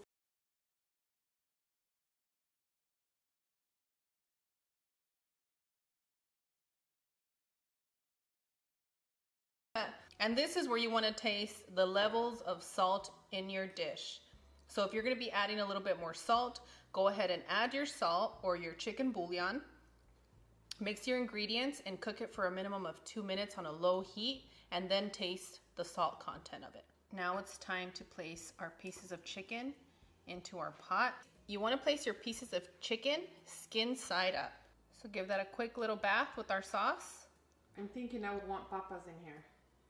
At this point, you can add your potatoes because we are going to be placing this dish in the oven for 1 hour at 380 degrees, and that's enough time for you to have your chopped potatoes and for them to fully cook. Yeah. For those of you that don't have that much time, make sure to look in the description area because I'm going to be sharing 2 bake times that are going to help you get a fully cooked chicken. What I'm going to do, I'm going to remove the silicone handle and I'm going to place this right in the oven. The pan, not the silicone sleeve. No, you don't want to put this anywhere near the oven or heat or anything, just the cast iron pan. And place it right in the center rack. And boom, done, amigos. Our chicken is nice and ready. I kept it in there for an hour, and what you can do is you can just lightly and gently just pour the sauce over. And the final touch is going to be a little bit of cilantro. It's not just for garnish, it's also for flavor. And this is just perfect for the weather that we're having today. We have some gentle rain, if you guys can hear it. There's nothing more perfect than pouring some of this delicious sauce over your chicken and mashed potatoes on this rainy day. Don't be shy with that sauce. We have enough for everybody. Who's ready for an amazing bite? I know you're gonna want mashed potatoes with it. It's coming. Say ah.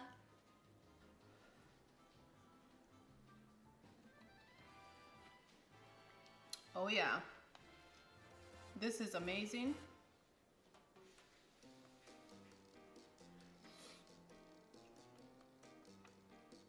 Wow, that's impressive. Somebody's gonna get proposed to with this chicken. What? And it's not you. No, it's not me, you guys. But you're gonna impress your in-laws. You're gonna impress your family. You're gonna impress your kids, your friends, anybody you make this dish for. They're gonna be like, "Wow, you made that," and you're gonna say, "Yes, I made it just for you." And sometimes, if you just want to spoil yourself, I guess you can make it for yourself. And this is what I do. It's self-love. I cook delicious food and I enjoy it.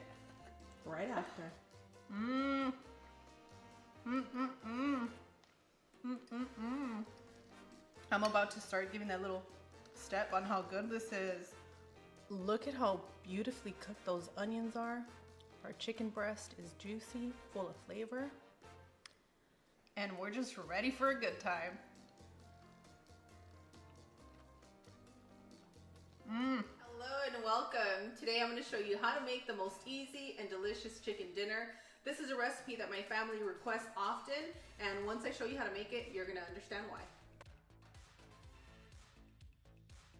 You'll need 2 chicken breasts, 7 guajillo chilies, make sure to remove the stems and the seeds, 1.5 onions, 3 garlic cloves, 1 jalapeno, a small bunch of cilantro, 1 tablespoon of olive oil, 1 tablespoon of butter, 1.5 cups of water, half a cup of heavy whipping cream, 1.5 cups of melty cheese, half a tablespoon of Mexican oregano, 1 teaspoon of black pepper, 1 teaspoon of salt, 1 teaspoon of smoked paprika, 1 teaspoon of ground cumin, and 1 tablespoon of chicken bouillon. I've already cut my chicken into smaller pieces, and next what you're going to do is you're going to add your ground cumin, your Mexican oregano, black pepper, smoked paprika, and if you only have regular paprika, that's okay. Combine all your ingredients so that we can fully coat our chicken with the seasoning. Next, you're going to add your salt, and just a little bit because we're going to be using chicken bouillon, and we also want to keep our chicken juicy, so we don't want to add too much salt right now. Add your olive oil, add your garlic, and fully combine all your ingredients. Once you fully combine all your ingredients, we're going to go ahead and set our chicken to the side for about 10 minutes, and while our chicken is resting and getting all its flavor, we're going to get started on our sauce. And for those of you that have selective eaters at home, I asked my youngest son if he wanted to have chicken today. He said no, he wasn't in a mood, so I just chopped up some firm tofu. I seasoned it exactly the same way that I did our chicken, and I'm going to sear it just like we do our chicken. To your blender, you want to add your water, cilantro, onion, jalapeno, and if you have family members that prefer spicy dishes, you can use a serrano. Now, if you have relatives from Mexico visiting, you're going to want to use about 3 serranos for this recipe. Add your chicken bouillon, your guajillo chilies, and next you want to blend until smooth. And boom, done. Set your burner on a medium heat and add your butter. Once you add your butter, you're going to add your chicken.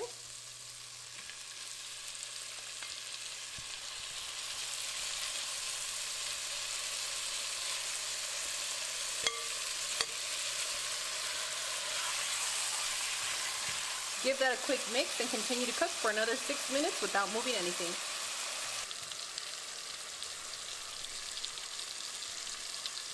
After about 6 minutes, you're going to give that another good mix.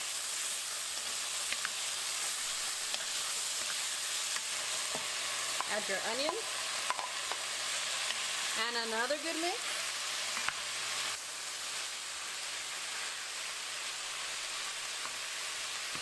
And we're going to continue to cook for another 5 minutes on a medium heat.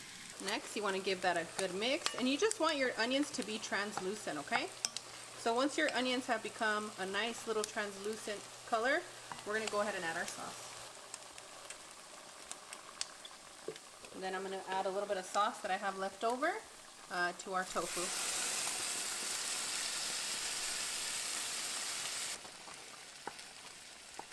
Once you combine all your ingredients, you're going to lower your temperature to a medium-low heat, and we're going to continue to cook with the lid on for another 10 minutes. And I'm just going to crack the lid because if I don't, it gets wild in here. Next, you're going to add your heavy whipping cream. If you don't have access to heavy whipping cream, that's okay. You can use half and half, and if you don't have either, you can use milk. Once you combine your heavy whipping cream into your sauce, you're going to get a handful of your cheese. And maybe a little bit more. You're going to turn your burner off.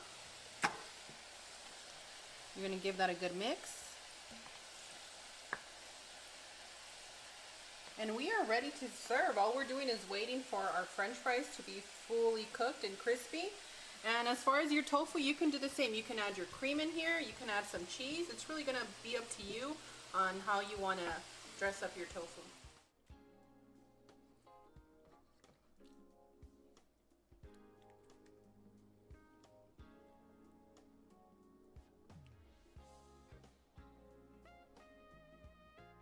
And I love to serve this recipe with a little side salad. I'm going to be using some lettuce, cucumber, tomato, carrots, and a little bit of lime.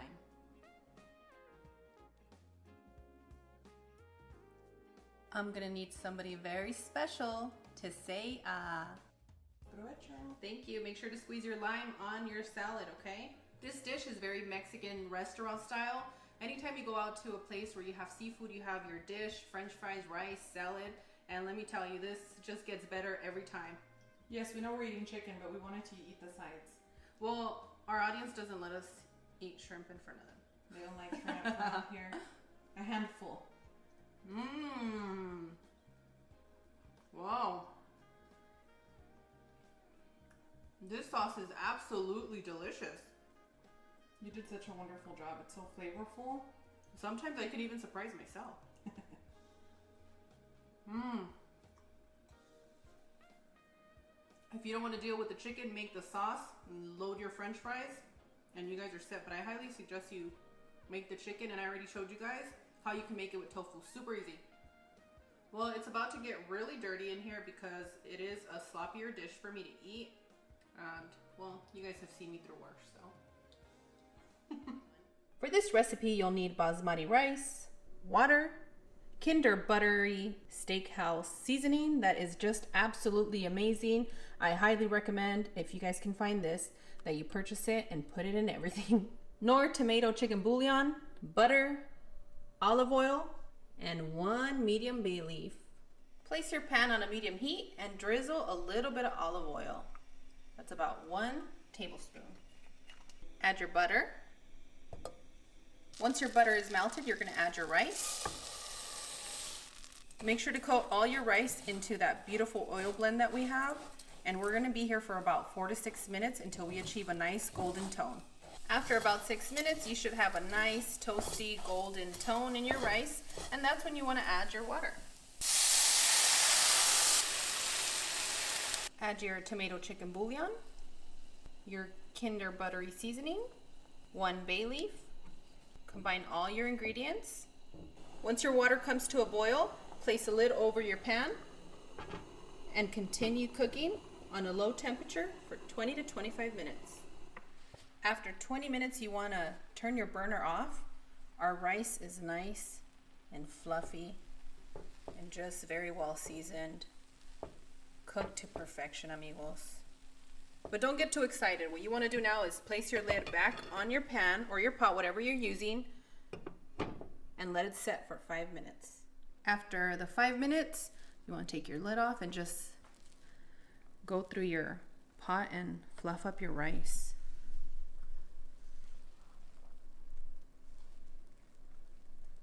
Say ah.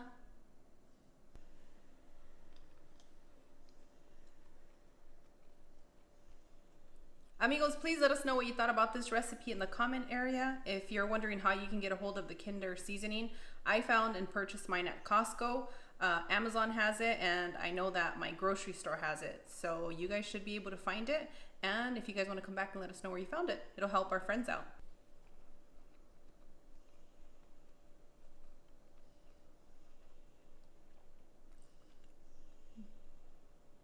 Definitely go with basmati rice for this blend. Hello and welcome. Today Cloud and I are going to be showing you how to make some cheesy chicken flautas. I'm going to be using the chicken that I showed you how to make a few days ago, and if you guys need that link, it's going to be in the description area for you. And we're just going to get started by adding some hatch chili. You guys know how much we love hatch chili. Shout out to our friends in New Mexico, in the Arizona area, anybody that has access to hatch chili. You can smell it in the air. You can smell it and it keeps us happy. I purposely wanted to get that juice on my fingers. It's good perfume. Look away, look away. It's good perfume to have. I'm adding softened onions. I left them on a pan for about 4 minutes on a low heat, just to have them sweat a little bit and have them cook, because a lot of you don't like raw onions in here, and I get it. I want to keep you happy. I don't get it because I love onions, but I understand. So for this part, if you have sour cream, use sour cream. You have Mexican crema, Mexican sour cream. And if you don't have any of the above and you have a little bit of mayo, go ahead and add some mayo. Use what you have, friends. Make it comfortable for your home. Watch out, you're going to trigger people with that, Cloud. Why? Because make it comfortable for your home really upsets people, and I don't mean to upset anybody. Well, you're just saying, hey, it's your kitchen, do your thing. Yeah, it really is. Make it comfortable. So if you don't have sour cream, use a little mayo. You'll be okay. Go ahead and add a little bit of black pepper. And next, we're just going to combine our ingredients a little bit so that I can add a whole bag of HEB. I don't know, it looks really fancy, guys, from where I stand. Let me show you. I'm going to add this HEB cheese. I don't know, their cheese is always fancy. And where's the hatch chili cheese? Ooh, let's find that one.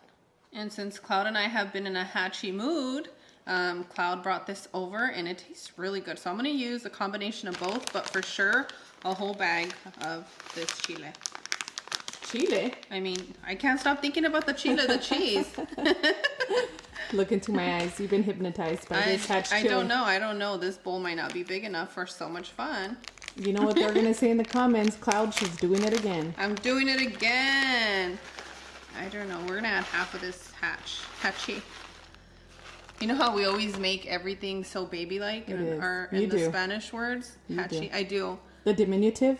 There you go. Yeah. Yo nomás en español, así unas quesadillitas, unos taquitos. El diminutivo. I mean, even taquitos, flautitas. I'm going to embarrass myself if you guys watch me mix right now. Let's see. Okay, I'm going to be honest. I'm going to leave everything that I drop. And I don't know, you guys let me know how you did. We do get a little chatty sometimes on this channel. If you're here for the recipes, head over to the description area. Everything will be laid out for you just to get to your kitchen and start cooking. Yeah, some of you don't like to cook alone. We have a lot of stay-at-home mamas, stay-at-home dads. We have a lot of you that do the cooking, and I hope that you enjoy our company as much as we enjoy hearing from you. So let us know in the comments how your day's going. because if I could tell you how my day's going, it's going great, and I have so much chisme gossip about Cloud, you guys. Oh my goodness. You know what our father used to say about gossiping. It's all good fun. It's good. Oh, you changed your tune real quick. I don't know. You guys saw us on Instagram. We told you guys, or I told you. And back to this chicken. You just Yes. want to make sure that everything is blended, correct? Yeah, just give it a good toss. Combine. Taste. The flavor should be there. It's the birria verde roasted chicken that I'm using today. So everything's verde and it's delicious. And if you don't know what verde is, it means green. And I highly recommend this recipe for your meal prep and also for lunch boxes. These turn out great. Yeah, they really do. They turn out great. I know you guys think that because, you know, we have the cooking show that I don't prep meals. I do. I prep for my babies, and that's the highlight of my days.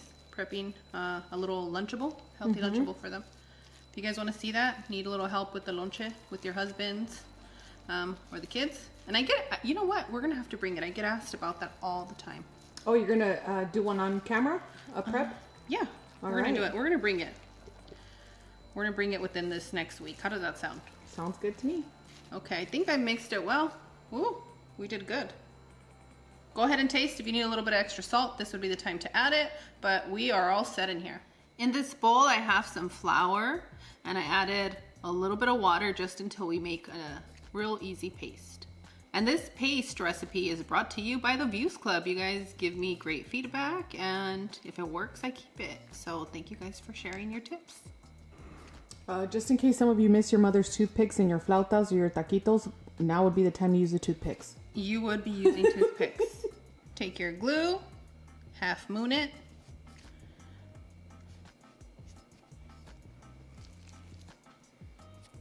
Take your desired amount. You can make them super thin, you can make them thick. It's gonna be up to you. Just roll it up right there and then continue.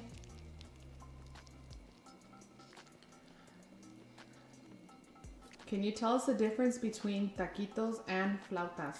Yes, taquitos are corn tortillas and flautas are flour tortillas. But if it's rolled up, growing up, I would call it flautas regardless of it being flour or corn. Let me know if you guys are the same, or if you guys are purists. Let me know, that's okay too. But today we do have flautas, a little flute. And you know, I'm making these because Cloud loves to listen to flute music. And I hope that she enjoys her playlist while eating these today. Thank you so much. The part where you placed the paste, go ahead and put that down like this, okay? That way we get a good seal for our flautas. Move quickly because flour tortillas will burn if your oil tends to be too hot, which I'm gonna lower it just a bit. And your heat should not go over about, I wanna say 340 comfortably. It takes about a minute, 45 seconds to 2 minutes to cook everything thoroughly.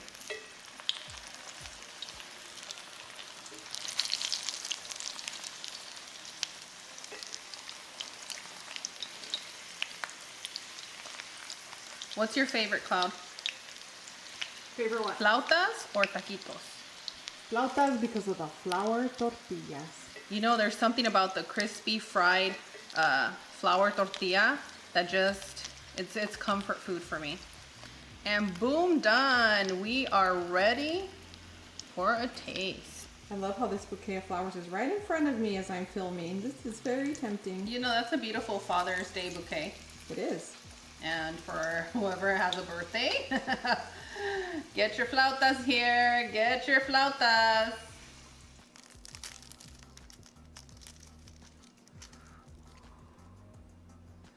Ooh, who's ready for a bite? I love your mommy spoon. Thank you. This is so mommy and this is so yummy too. This is salsa picante. If you guys want my recipe, it's fire. It is for those of you that love spice. Like, it's really spicy. And that's what I'm going to be using for this taquito. A ver, yummy. I'm going to need somebody very special to say ah. And I have one for whoever likes it spicy and whoever likes it regular hatchy. You know me, pepper spray me, girl. Ooh, ooh, ooh. I'm so excited. I'm so ready for this taste. It was just hanging on the side. It's a must. You have to.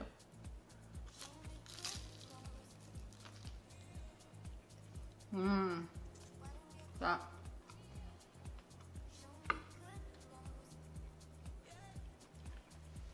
Wow.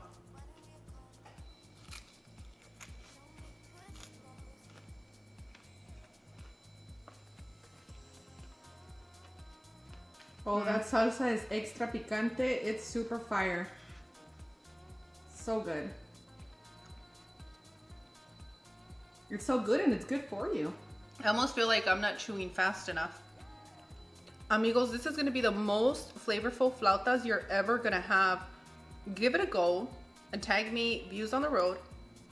Yeah, tag me. I know that sometimes it's difficult to get my attention, but I'm going to make more of an effort now that my mind's a little bit clearer to look on the hashtag views on the road and then go and heart all of your guys' creations. I love it.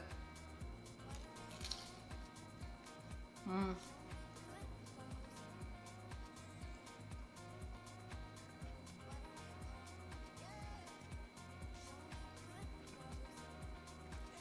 If you guys are gonna have a family birthday, this is really good for a birthday. It's super easy to make and everybody's gonna be so happy.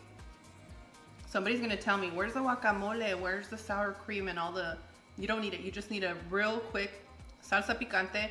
You have everything you need inside of your flauta. But we're not going to discourage you if you're going to set them out like a bar style, you know? Lettuce, aguacate, crema, and some salsa. And frijoles, arroz, pepinos con tajín. Sorry. Wow, you made me nervous. We all know who Cloud is. She wants one with all the fixings. I do. But I've already had 2 of these just with the salsa and they're bomb. Ooh, it has me sniffling. It's so spicy.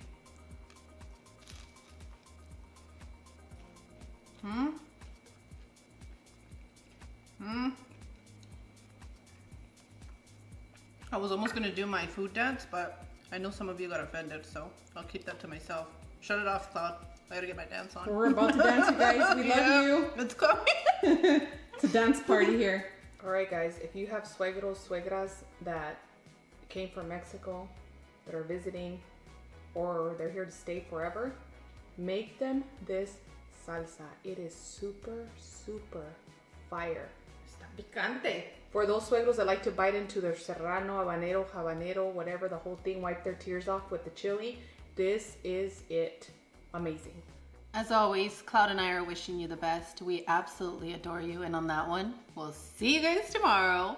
Bye. Adios. Blow them a kiss. A kiss with my spicy mouth? Okay.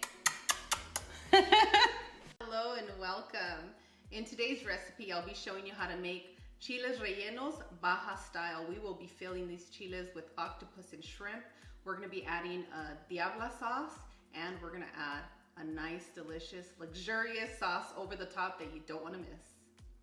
The ingredient that you do have to have for this recipe are some poblanos. We are going to roast these peppers. You can do it on a gas grill, you can do it on an electric burner, and as you can see here, it just gives you a different aesthetic, but you're able to peel the chiles, and that's what we want to achieve. So just place your chiles, and we're going to continue to roast them until they're completely roasted. I'll show you what that looks like in just a moment. Place your chiles into a bowl, a bag, just somewhere where they can steam for about 5 to 6 minutes. And I like to use this bowl. It's been working great for my chiles. All you want to do is remove the skin and the seeds, and I'll show you how to do that in just a moment. And after about 5 minutes, you'll see that placing it in the bowl with the lid, it just calls for an easier removal of the skin. Just like that. Just take it easy. Be gentle. Don't press too hard because you don't want to have too many slits in your chile, and we want all our filling to stay in there. So just be gentle. See how easy it comes off? Mm-hmm.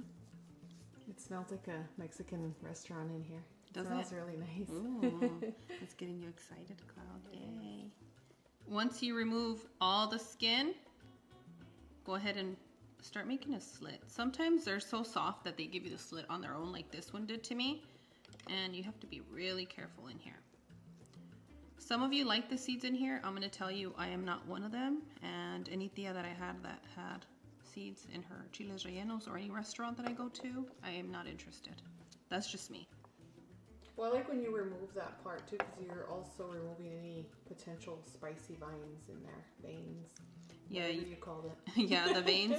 Yeah, you are, and just remove all the seeds out of there. Nobody wants to bite into these seeds; they're a bit coarse.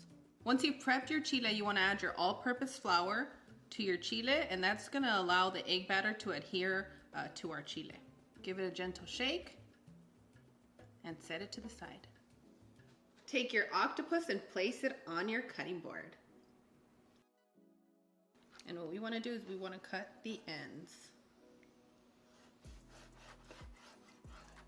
And now we are just going to make sure that our octopus is nice and clean. And if you turn this over, sometimes you can find a little ink sac in here and extras.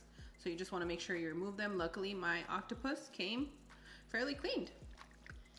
The other thing we want to do is we want to cut the beak, the little mouth, that little hole right there. That's what that is. And you just want to cut it out. Just like that. You can do this before or after you cook it, but I like to do it before.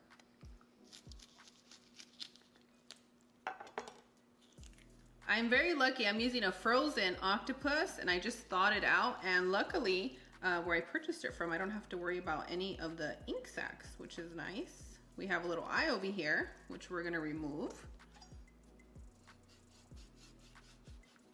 And right at the bottom, you're gonna see where the eyes would be. You can slice them out or you can keep them in. It's gonna be up to you. Feel around. If you see anything that's pokey, you wanna cut it out, but for us, we are perfectly fine there. What you wanna do next is you wanna spread your octopus, and in between the tissue there, you wanna do a slice through all of them, okay? Just slice it like that. And what that's gonna do, it's gonna give you a pretty looking octopus when it comes out of that Instant Pot. So I'm gonna do the same thing for the rest of the connective tissue here. And you guys have jokes. You guys are gonna say, Steph, you're acting like you're performing surgery whenever you're cutting into protein. Friends, just treat it with respect, okay? That's all we're looking for. Some respect. My mouth is watering. Oh my goodness, did you hear that? Cloud's mouth is watering because she knows how buttery this octopus is gonna be. Stop the production. What'd you do last night, Cloud? I'm not gonna say. And what you want to do next is you want to add salt. You can put this in your bowl, but I'm going to keep it on here just so that you guys can see it. But at home, to keep yourselves clean, place it in your bowl and add the salt and massage and clean it in here. But for us, we're going to do it just on top of this cutting board so that you guys can see. And you want to make sure that you're massaging each tentacle gently while scrubbing off any kind of excess that you see on the skin. And you'll see that once you use the salt, it turns the skin really smooth. Do you see that? I do. Nice. You can feel it. Yeah, it is exfoliating the tentacles.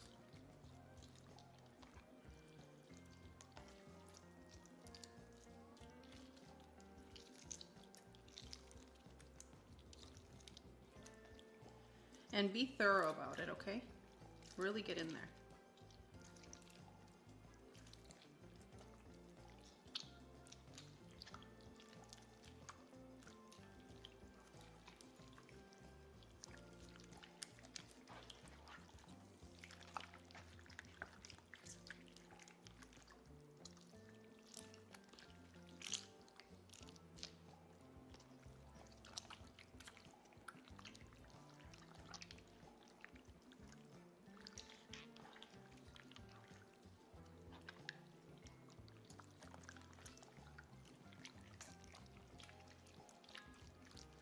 This is the funnest thing that I've done in a very long time, I'm just saying. It's fun to watch. Is it? Mm-hmm.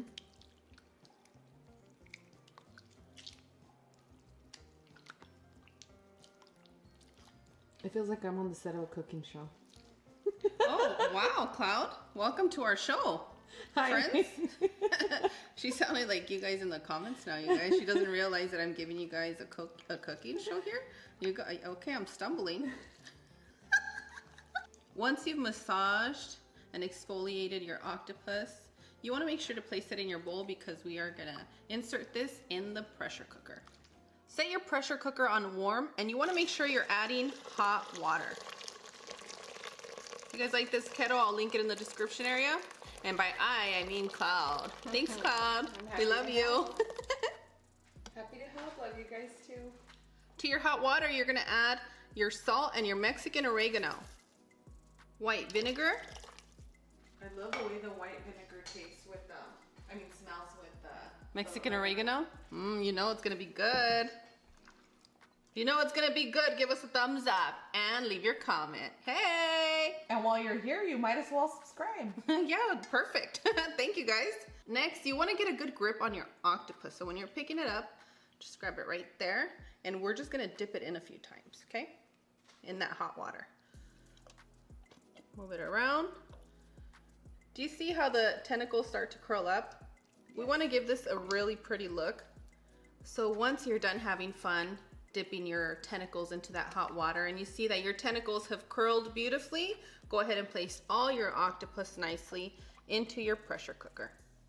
Since we had on keep warm, we're going to go ahead and cancel that and we're going to pressure cook for 15 minutes. Ooh, our octopus is ready. Ta-da! How beautiful does our octopus look? And you did a wonderful job. Isn't it amazing? It kept the integrity of the color. When you take your octopus out of your pressure cooker, you're gonna see that sometimes the impurities stick, and that's okay. Just get a cloth or a wet paper towel and just wipe it down. It's not necessary, but you know, it's gonna be up to you. Go ahead and start slicing the tentacles so that we can cut this into small little bite-sized pieces. Sorry friends, we got ahead of ourselves and took a nice taste of this octopus. And all you want to do is just slice it into small little pieces. If you use this cooking method, you're not going to have to worry about that extra chewing that you do when the octopus is not properly cooked. This is cooked to perfection. It is. It just melts in your mouth. It's softer than chicken. Less chewy than shrimp, and I think just the aesthetic usually turns people off, but the flavor is just out of this world. A lot of people are sleeping on octopus, and if you're not, you're gonna love this dish. And boom, done. I'm just gonna place our chopped octopus right next to our raw shrimp. To your pan, you want to add a drizzle of olive oil, butter, and you want to add your onions, add your garlic, and we just want to cook this for about 4 to 5 minutes on a medium-low heat, just until you see your onions sweat a bit, they become a little bit translucent. That's going to amplify the flavor of our sauce. Can you smell that, Cloud? I love it when the garlic and onion hit the pan with oil. Say ah! This smells absolutely divine. What we're going to do next is we're going to add all of our ingredients into our blender. And you don't want to wash your pan just yet. We want to keep our infused oil because we're going to come back and finish cooking our sauce. In this cup, I have hot water with our chicken bouillon blend, but if you have fresh chicken broth, you can use that. So just make sure that when you're pouring it in, it's nice and hot. I've removed the seeds from the chipotle and we're just going to add that to our blender. Ooh, I was hoping that didn't splash on me. Today I'm using a finely shredded mozzarella cheese, but I suggest you use whatever cheese you like. And what I mean by that, any kind of cheese that melts will work perfectly for this recipe. But I really like mozzarella. What can I say? If you like mozzarella, let us know in the comments. Mexican oregano, ground cumin, black pepper, and last but not least, some half and half. If all you have is heavy whipping cream, perfect. It's just a creamier consistency. But for this recipe, you want it a little bit loose, so I suggest to use half and half. And next, you want to blend until smooth, and that should take you anywhere from 30 to 45 seconds if you're using a high-powered blender. And boom, done. Place your pan on a medium heat and you're gonna add your sauce. Once you reach a boil for your sauce, you wanna set your pan on a simmer. You wanna stir periodically. You do not wanna overcook this sauce. And you only wanna cook it for another 6 to 8 minutes. And after 6 to 8 minutes, go ahead and turn your burner off and set your delicious sauce to the side. To your pot of boiling water, you wanna add your onion, your guajillo chilies, and make sure to remove the stem and the seeds, as many as you can. Your chiles de árbol, tomatoes, and we're gonna continue to boil for about 8 to 10 minutes, just until you see your chiles and your tomatoes are nice and soft. After 8 to 10 minutes, you're gonna notice that all of your ingredients are nice and soft, so all we're gonna do now is we're gonna place them in our blender.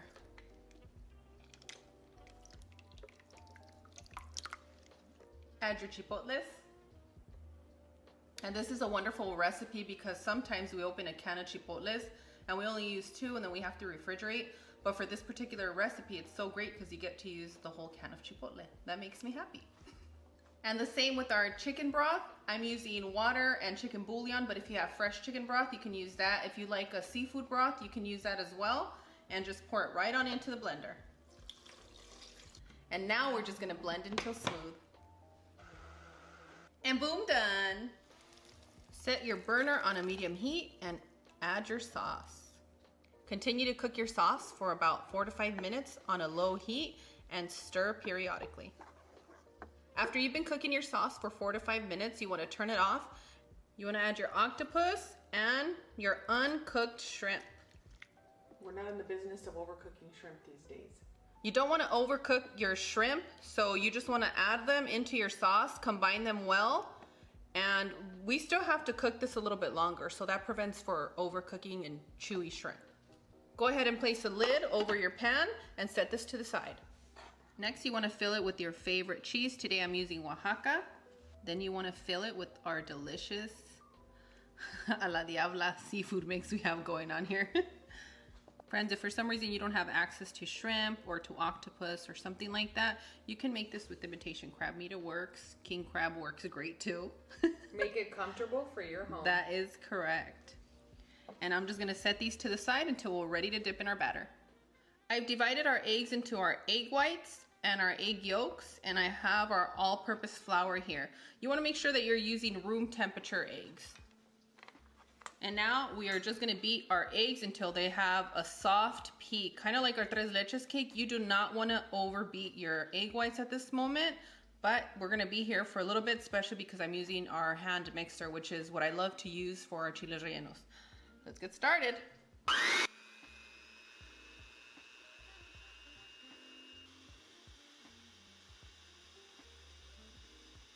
And we are all set. Some nice fluffy little clouds. You see that little soft peak? I see it. That's what we're looking for. If you push it, when you start seeing it this, within like 20 seconds on here, you're gonna get really stiff peaks and it's gonna change the outcome of the texture of your chiles.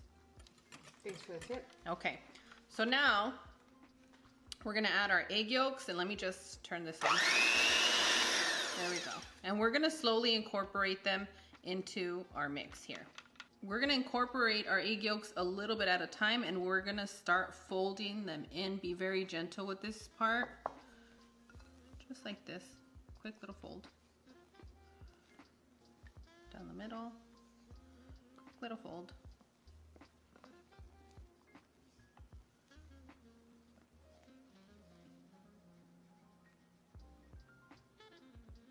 That little mixture really mixed them up well in there. I like that. They look beautiful. Thank you, thank you. I know you don't like it when I use this word, guys, but these egg yolks look really sexy. I'm just saying, they really do. They're showing off. They really are. Be very, very gentle. My stomach's growling, it's me today. I appreciate it. Somebody feed her. I need to be fed. Once you see that you incorporated your egg yolks pretty good, you're gonna start sprinkling in some flour, and we're gonna fold it in. And sprinkle a little bit at a time because we don't want this to go flat. We want it to stay nice and fluffy. And you know, this is my mother's method that I'm using. And I think my mother's changed the way that people make chiles rellenos all over the world. So shout out to my mother. Hello, Mom.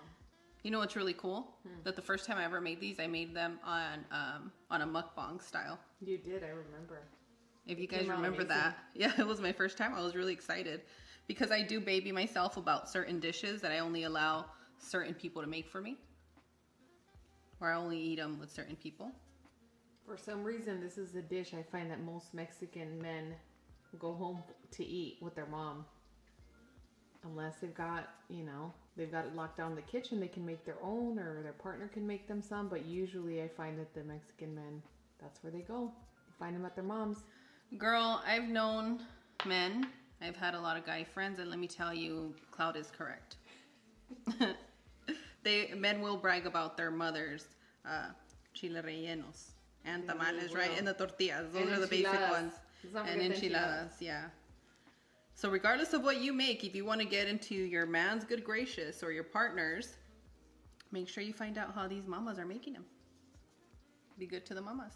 But you're welcome to borrow our recipes. You might change their mind. Might change their mind, that's right. Suegras. Look away. I mean well, but look away. All right, friends. The suegras need a break too. They do need a break, so learn how to make them. All right, friends, we're set with our batter. I'm just gonna heat up our oil real quickly, and then we're just gonna dip and pour it right into our oil. You guys have seen it before. If you guys need extra help, make sure to follow the detailed recipe. I'll link it in the description area and here at the end where you can just click my picture of the chiles rellenos and it'll take you straight there.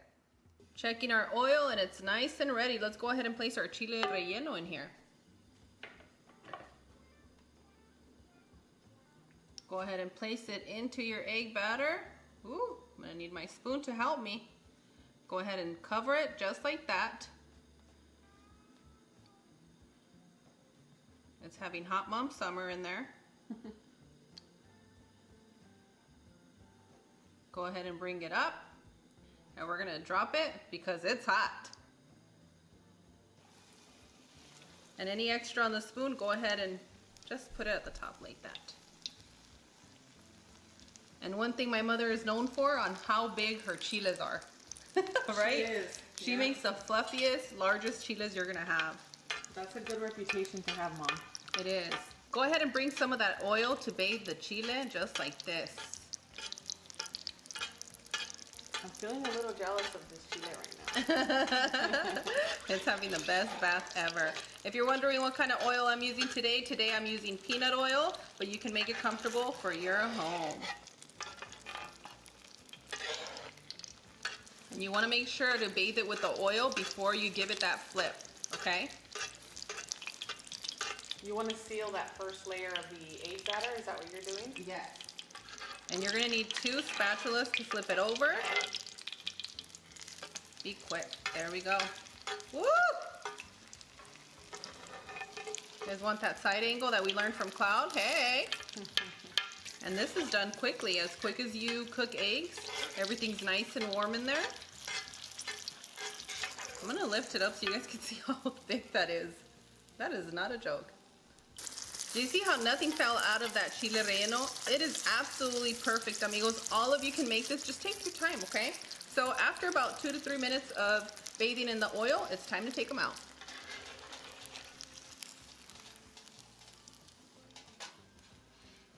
I'm going to continue with the rest of their chiles, and then I'm going to show you how I'm going to plate this delicious chile relleno. Before we add our chiles, I like to put a little bit of the sauce here at the bottom. You know, a little extra, we all love. Next, your chile.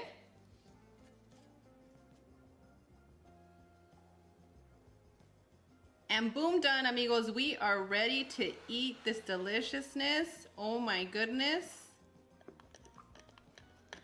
Isn't that beautiful? You get different tones of red sauce. Say ah.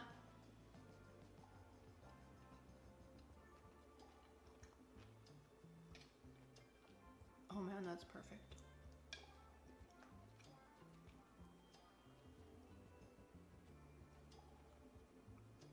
We have such a wonderful combination of chiles that you can taste the smokiness from the chipotle, but it really doesn't minimize the flavor that you have from your a la diabla sauce from the filling. So good.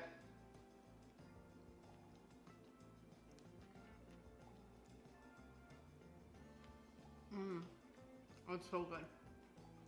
What I really love about this dish is the texture of the octopus and the shrimp complement the fluffiness and the tenderness from your chile relleno. To all of you that love spicy seafood, you're gonna absolutely love this dish. Please make sure to come back and let us know in your comments your thoughts. We would love to know all about it.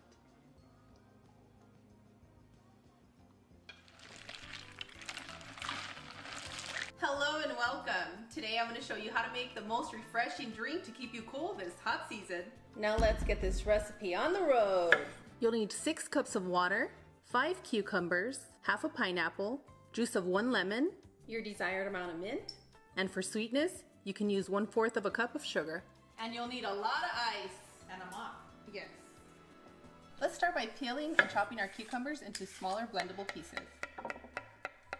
Next, we're gonna slice our pineapple. If you don't have access to fresh pineapple, not to worry, you can use canned pineapple juice, frozen pineapple, and even your juice concentrate, which is my favorite. You can use all of those, and I'll leave the suggestions in the description for you.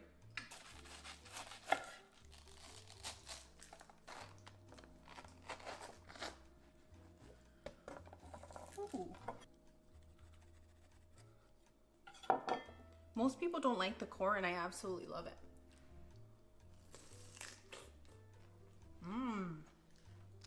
So juicy. Okay. And since I have beautiful godchildren that love sweet, fresh drinks, I'm gonna be using sugar today. But if you don't want to use sugar, not to worry, you don't have to. You can just keep the natural sugars. You can use lemon or lime. It's really gonna be up to you. Ooh, this is a juicy, juicy lemon. Ooh.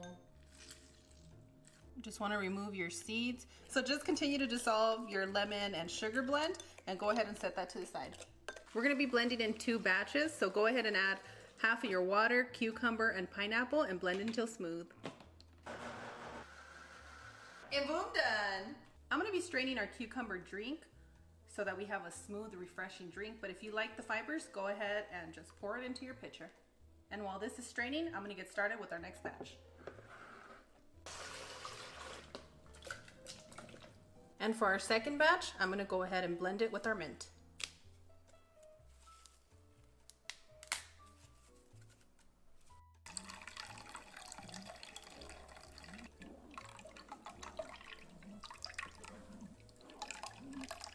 Once you're done straining your cucumber drink, you're going to go ahead and add your sweetener.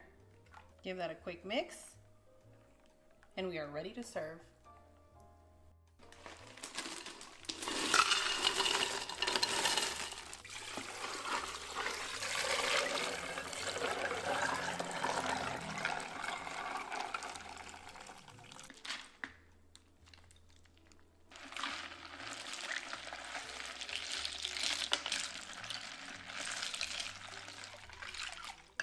Make sure that once you have your pineapple just like this, don't throw this away. Place it in the freezer, and then I use it for a nice ice cold cup.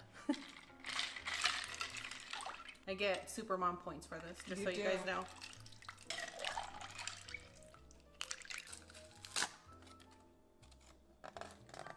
And boom, done. Who's ready for a taste? I'm gonna need somebody very special to say ah.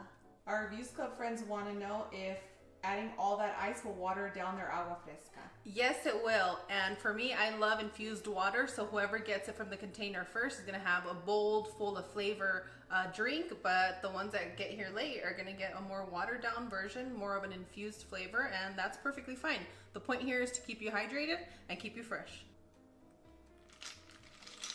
Absolutely delicious and refreshing. As always, Cloud and I are wishing you the best. We absolutely adore you, and we hope you stay cool this summer season. And on that one, we'll see you guys tomorrow. Bye! Adios!